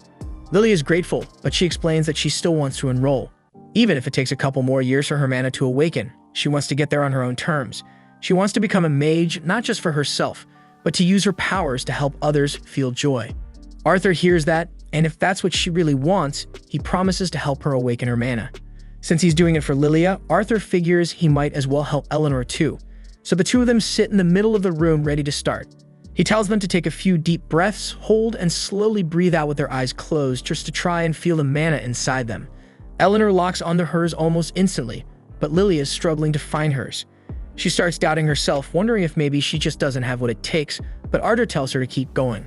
He then places a hand on each of their backs and warns them that he's about to trigger their mana, and they might feel a little warmth. Once the process kicks in, glowing lights start to appear in Lilia's vision, and just like that, her mana awakens at last, and her face lights up with pure happiness. Later that evening, Arthur and his family receive an invitation to the Helsey auction house, and they are blown away by how grand and elegant the place appears. Alice feels a bit anxious, doubting whether she fits into an event this luxurious. But Tabitha reassures her everything's fine and encourages her to just relax and enjoy the evening. Tonight's auction is something adventurers and nobles alike have eagerly awaited, as it's a rare opportunity to acquire exclusive items that Vincent personally collected. Among the impressive items available are magical beast cores and precious foreign statues, so security at the event is incredibly strict, and Ray, of course, is overseeing the entire guard force. Once the auction kicks off, Vincent walks confidently onto the stage and announces the presence of special guests tonight. The esteemed royal family of the Kingdom of Sapin, King Blaine Glader, Queen Priscilla, and their kids, Prince Curtis and Princess Kathleen. Cheers erupt from the crowd at the royal family's introduction, leading Arthur to conclude they must indeed be great rulers if the people adore them this much. With royalty in attendance, Ray and the security team are especially vigilant, determined to ensure nothing disrupts the proceedings. At the same time, inside the hall, Vincent opens the bidding with the very first item, a blade meticulously crafted by a renowned artisan, enchanted to channel mana and produce electricity at its tip. The bidding for the sword starts at 50 gold coins, but immediately, an eager participant increases the bid to 51 gold coins. As bidders compete fiercely, Arthur quietly considers if he might also infuse an elemental power into a weapon suited for it. That's when he spots Vincent introducing a pair of mysterious masks that catch his attention, but just as he focuses on them, he realizes Sylvie is nowhere to be found. Initially assuming she might be playing with Lilia or Eleanor, he spots the two girls sleeping nearby and becomes concerned, getting up quickly to search for Sylvie. At the same time, Sylvie wanders leisurely through the auction house corridors like she owns the place until suddenly she's intercepted by the mage accompanying the royal family. Meanwhile, on the stage, Vincent introduces the next coveted auction item, announcing it as an A-rank lion cub. Immediately upon seeing it, Prince Curtis turns excitedly to his father, declaring he wants it. As soon as bidding commences, the king decisively offers 1,000 gold coins right away, and naturally, no one dares to outbid the king, and the lion cub swiftly goes to him without any resistance. The king then walks up onto the stage to claim the cub, prompting Vincent to ask him what he intends to do with such a rare beast. The king explains he might tame the lion himself, but since Curtis expressed a desire to become a beast tamer, he'll give it to his son instead. At that very moment, Arthur is still busy tracking down Sylvie when he suddenly hears her let out a loud scream from down the corridor. He bolts toward the sound and finds her being stared at by the mage from the royal entourage. Recognizing the guy instantly, Arthur knows better than to cause a scene in a place like this. He calmly asks the mage to let Sylvie go, explaining that she's his mana beast. The mage sighs in disappointment, having assumed Sylvie was one of the auction creatures.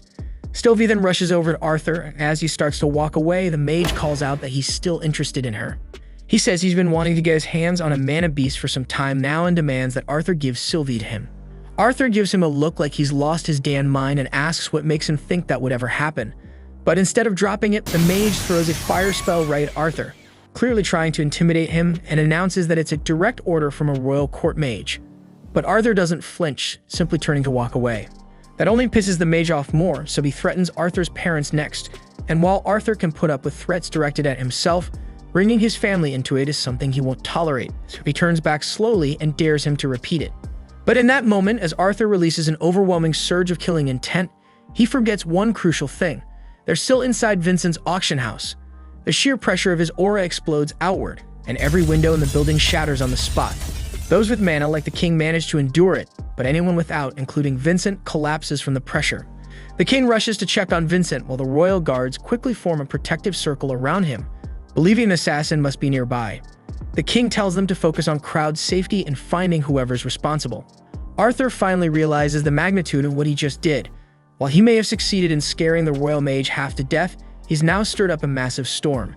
He suppresses his aura, but the chaos has already begun. No one knows what's really happening, so Ray gives the order to clear out the entire venue until the situation is under control. Following the evacuation, the king calls for a private meeting with Ray. He wants to confront him about his failure to capture the one behind the outburst. Ray bows his head and offers a sincere apology, but the king, with a stone face, tells him there must still be consequences. Ray is prepared to accept whatever sentence the king decides, but before King Blaine can say anything, the royal mage interrupts and suggests the king go easy on Ray since no lives were lost. Of course, he doesn't say this out of kindness because he follows it up by pointing out how impressive Arthur's mana beast looks.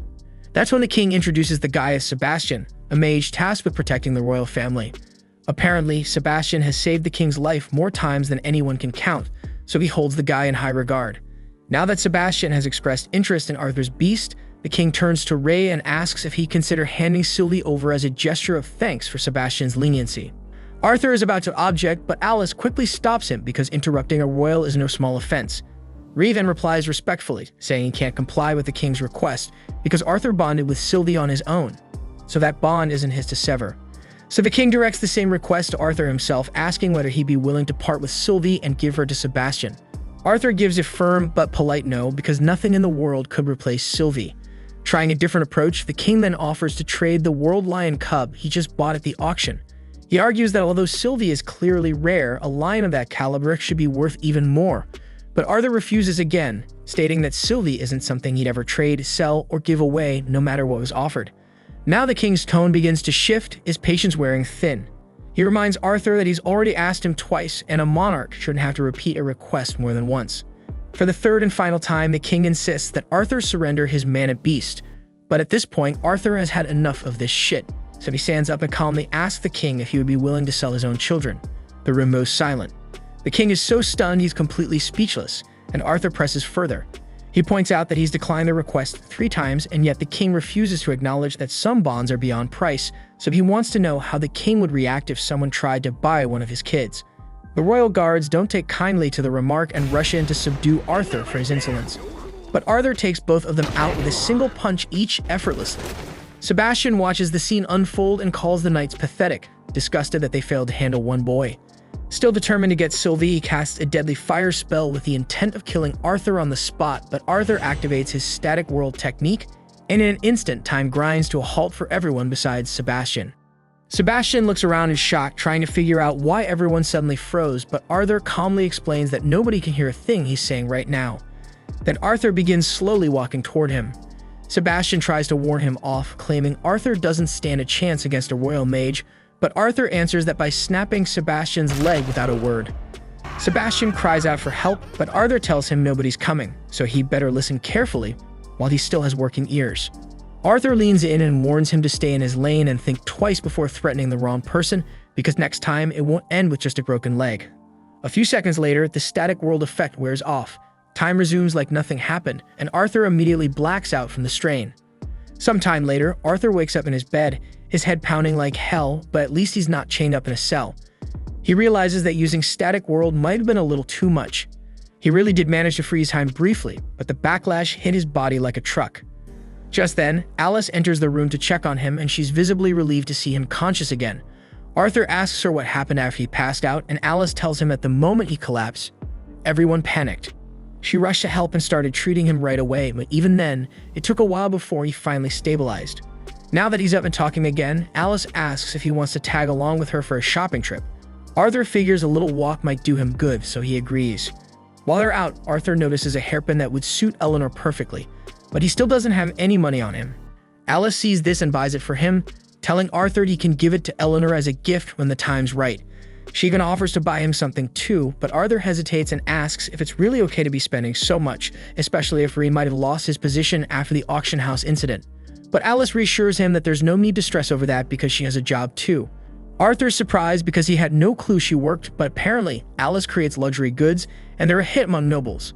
She earns enough to keep them comfortable, so spending a little extra now and then isn't a problem at all. And by the end of their shopping spree, both of them are loaded down with bags. When they get back home, they overhear Ree talking to someone in the living room. He's saying that no amount of money can buy his silence when his own son was nearly killed. Arthur walks in and asks what's going on, and Ree's face immediately softens with relief at seeing Arthur up and moving. Arthur tries to downplay it, saying there's no need to fuss and he's fine. The man Ray was speaking to turns, and after taking a good look at Arthur, realizes he must be the boy from the incident, so he invites Arthur to join their conversation.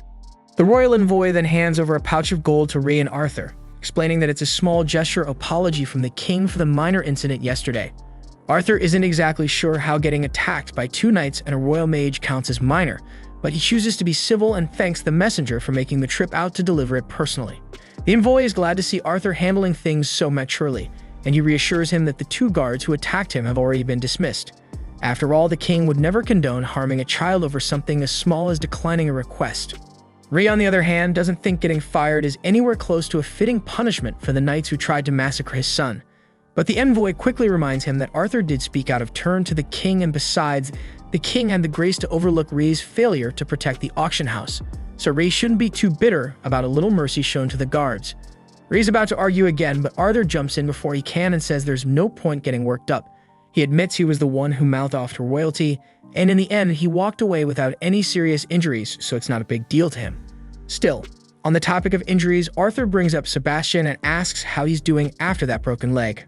The envoy says Sebastian was also stripped of his position for lashing out at Arthur and is currently undergoing treatment in a hospital.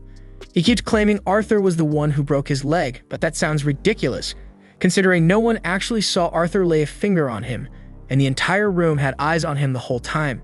So the king believes it must have been a magical backlash from Sebastian's own spell that caused the injury. The king is deeply regretful that things escalated this far, which is why he took the initiative to issue a formal apology. The envoy acknowledges that Arthur's clearly a talented and respectful young man, but he also gives him a warning. Be mindful when speaking to those in power, because not everyone will be as lenient as the king. Arthur and Rei accept the apology, and once the envoy is gone, Rei hands the whole bag of gold over to Arthur. Arthur is surprised and asks if Rei's sure about this, but Rei says it's only fair. Arthur's the one who put himself on the line, so he deserves the reward. Plus, he figures Arthur's going to need some cash if he's planning to make any serious moves later on. Today turned out to be a harsh wake-up call for Arthur. In his previous life, he was a king, but in this one, he's still just a kid. If he wants to stand toe-to-toe with real power, he'll need some political influence of his own. Which is why, the very next morning, he sets off to Magic Academy, where he meets with Cynthia Goodsky, the director of the Magic Academy. Her status as the director of Xeris Academy places her in a position of enormous influence, so meeting her in person isn't something most people can easily arrange. Goodsky heard plenty of praise about Arthur from Vincent, but she's not someone who trusts mere words, so she's eager to test Arthur directly and see if he actually deserves the acclaim. Initially, she attempts to overwhelm Arthur with her incredible magical presence, but he remains calm under pressure. Still, while he's able to endure it, he admits privately that Goodsky's aura is genuinely terrifying. If that makes sense considering she's the strongest mage currently living in this nation.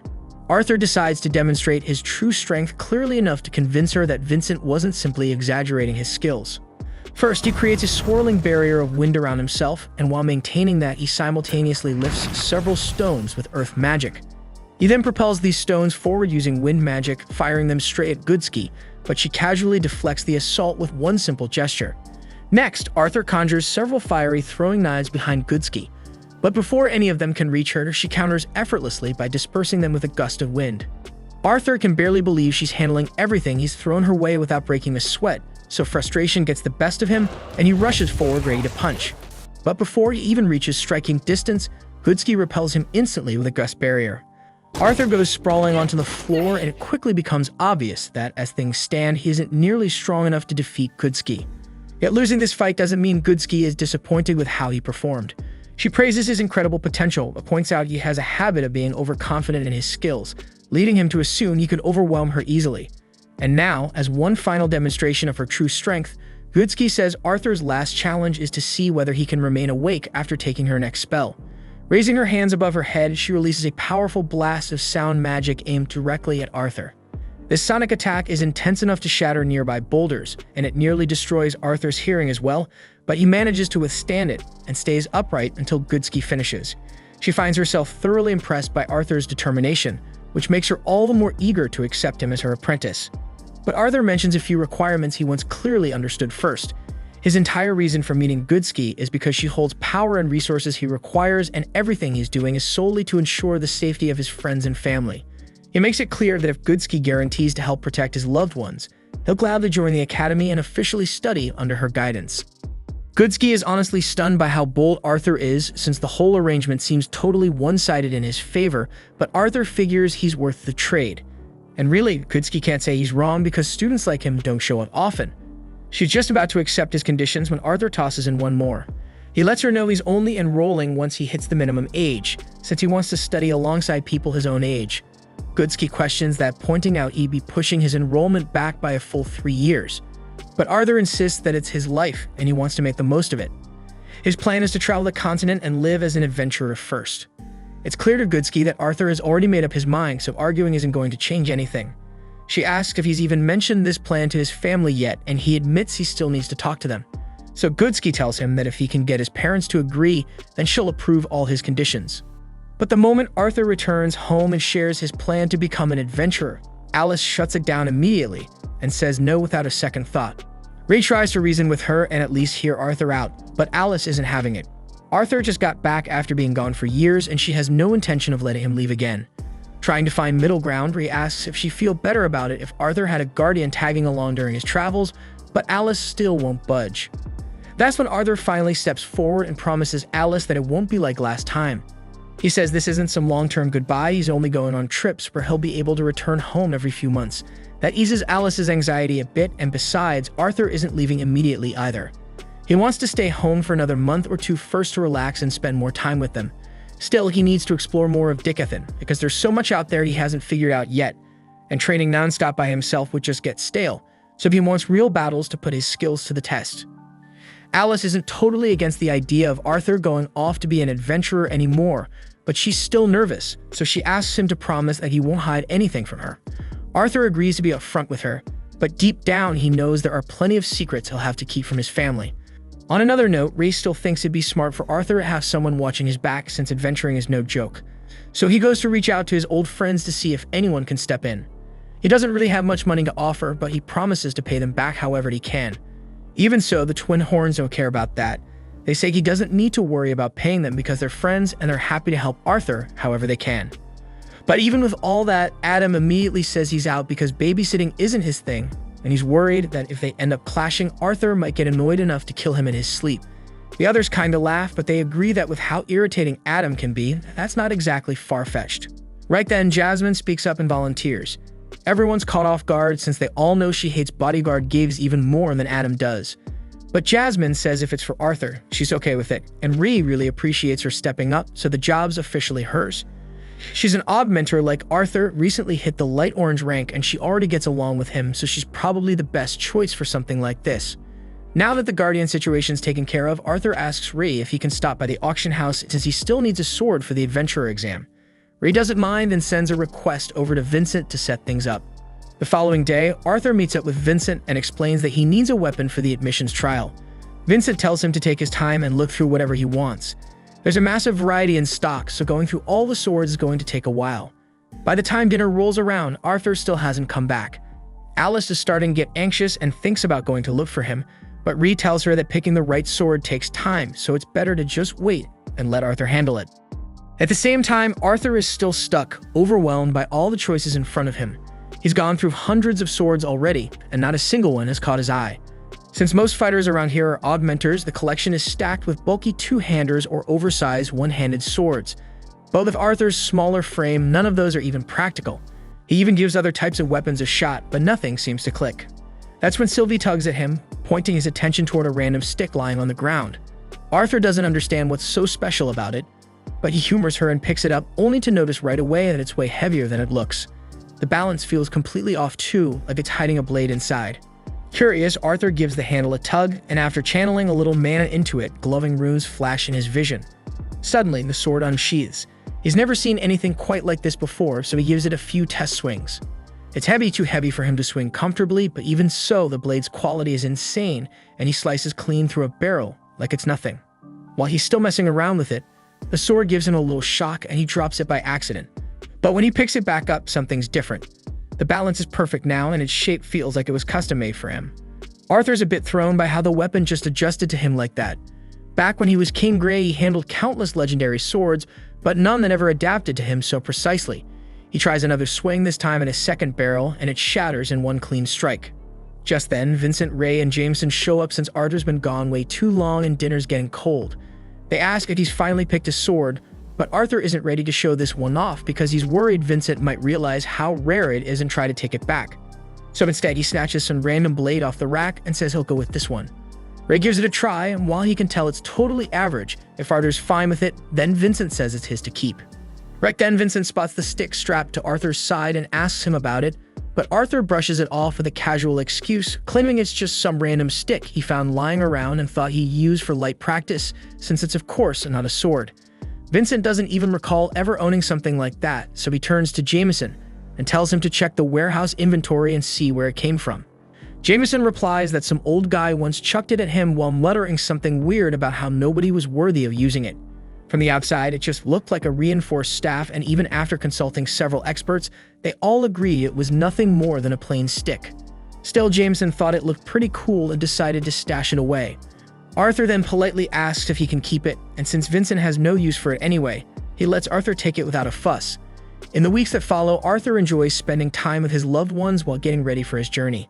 Before long, his 9th birthday rolls around. A big celebration is thrown in his honor, and later everyone gathers to give him their gifts. The first present he opens is from Alice, a glove enchanted with healing properties using embedded gems, so he can patch himself up if he ever gets injured. Vincent goes next, handing over a matching pair of rings and telling Arthur they're for his mom's peace of mind, as the gem on her ring will light up if Arthur is ever in serious danger, allowing them to send help right away. The last one comes from Adam. It's a voice scroll that can transmit messages, so Arthur can use it to send updates, and Alice will be able to respond. Arthur thanks everyone for the thoughtful gifts, and since he's officially setting off tomorrow, he tells them how much he appreciates all they've done for him. Alice then begs him to take care while he's out there, and she couldn't care less if he gets famous or rich, because what matters is that he comes back safe. That evening, Arthur finishes packing his gear, and even though it hurts to leave his family again, he knows this is something he has to do to grow. So if he wants to protect the people he loves, he has to get stronger, and that means stepping out into the world and gaining real experience. Once he's all set, he heads downstairs where everyone is waiting to say goodbye. Reed reminds him not to get cocky just because he's strong, but he also tells him that while he's out there chasing his goals, they'll be cheering him on back home. Jasmine starts off by taking Arthur to the Adventurers Guild so he can get registered, and he shows up wearing a mask, not just to look cool and mysterious, but also to keep his identity under wraps so the royal family doesn't start poking around in his business. The receptionist then brings them straight to the office of Guild Master Caspian, who greets Jasmine with a big smile since she's not just some random A rank, she's got weight in this place. When Caspian finds out she wants Arthur to take the rank assessment, he says most people have to go through a few extra tests before that.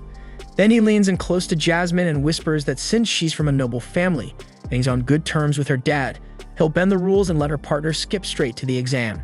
Caspian turns to Arthur next and tells him he doesn't have to use his real name when registering at the guild. He asks what name he should use, and Arthur decides to go with Note as his alias.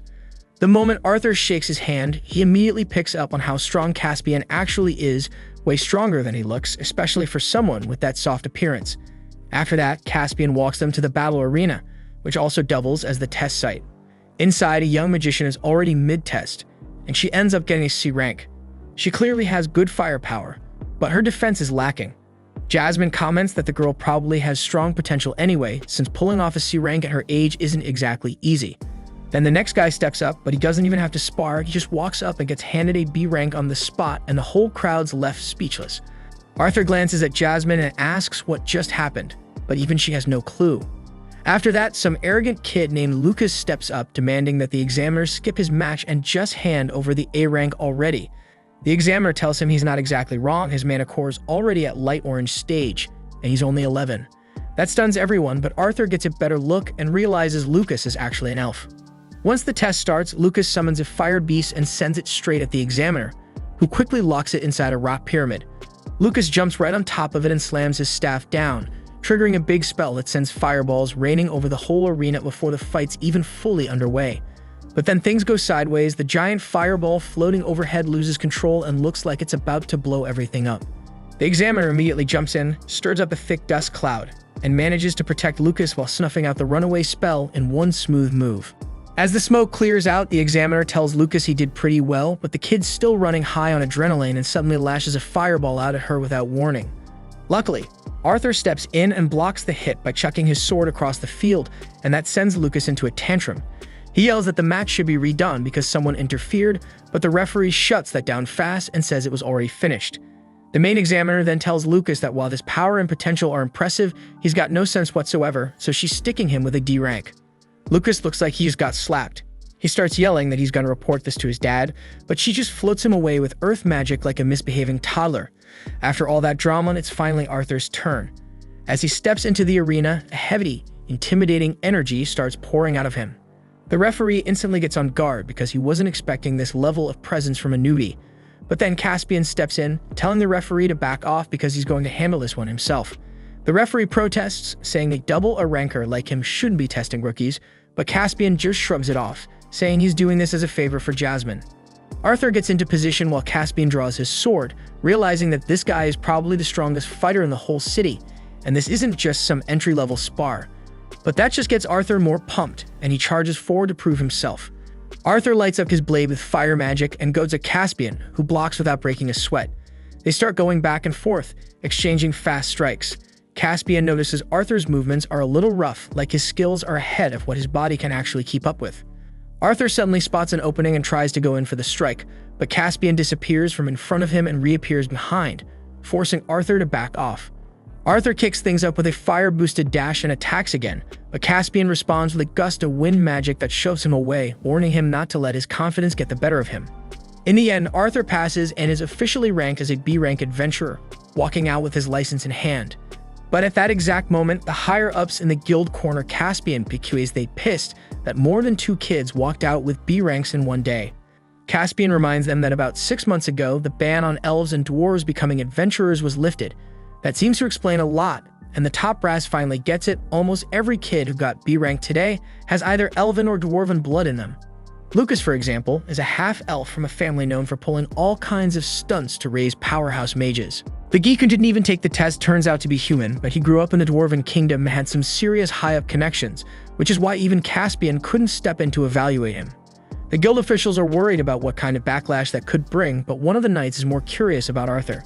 Caspian tells them he honestly doesn't know much about the guy, but he's certain that Arthur isn't an elf or a dwarf. What he does know is that he's strong, and more importantly, Jasmine, the daughter of the kingdom's most powerful fire magic family, is backing him. Caspian admits Arthur's fire spells are solid, but his swordsmanship is on another level. If he keeps sharpening that, he'll become a real force in the adventurer world. At the same time, Arthur himself starts thinking the same thing. He's been pouring too much time into magic lately, and it's time he focused more on improving his sword skills if he wants to level up. As he steps out of the guild, he accidentally bumps into Elijah the geek from earlier, who immediately starts talking. He says it was pretty reckless of Arthur to interfere with Lucas's match like that. Then he adds that he would have stepped in anyway if Arthur hadn't. That's when Lucas shows up, asking what they're whispering about, but neither Arthur nor Elijah has any time for him. Lucas gets irritated, thinking he's just as powerful as they are. Arthur casually throws shade, telling him that a D-ranker should stay in his own lane and not bother B-rank adventurers. Lucas grabs his collar in anger, but since a bunch of people are watching, he decides to drop it and walk away. After that, Jasmine takes Arthur to the usual spot where rookie adventurers kick off their journeys. But she already knows Arthur's way past that level, and she admits the real target is much farther out. She suddenly bolts ahead, and Arthur struggles to keep up. He's caught off guard by how fast Jasmine can run, so this is the second time today someone has thrown him off. Earlier during the test, he underestimated Caspian a bit, and now he's starting to feel like he's slipping. Right then, a loud explosion echoes from the woods, and out of nowhere, a massive armored boar charges through. Everyone nearby freaks out and starts running, but a few unlucky adventurers don't make it, and they get mauled by the beast.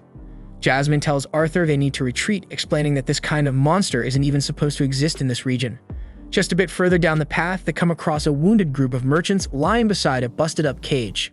Jasmine figures out that the boar was probably being transported somewhere, but it must have broken loose. All of a sudden, the boar crashes into their location and charges right at them.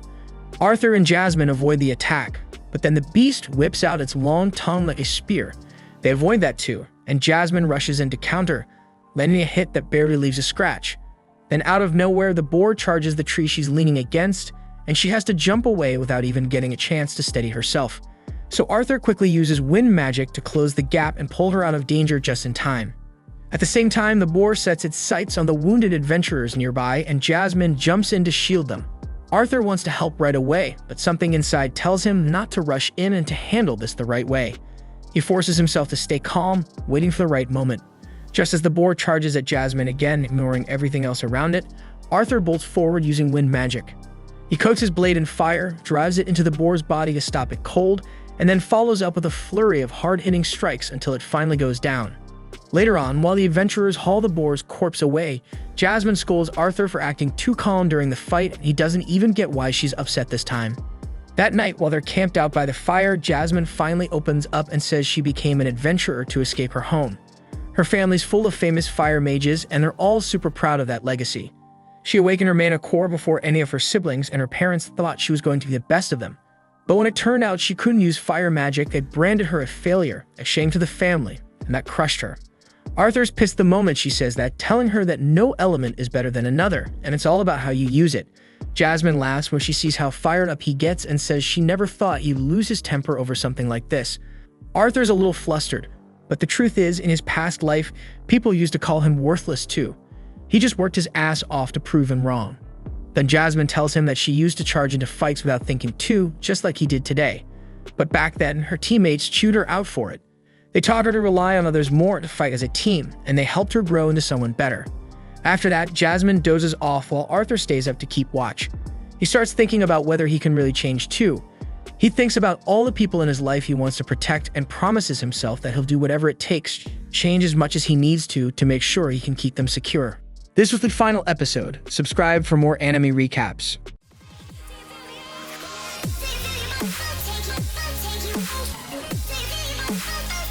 Doesn't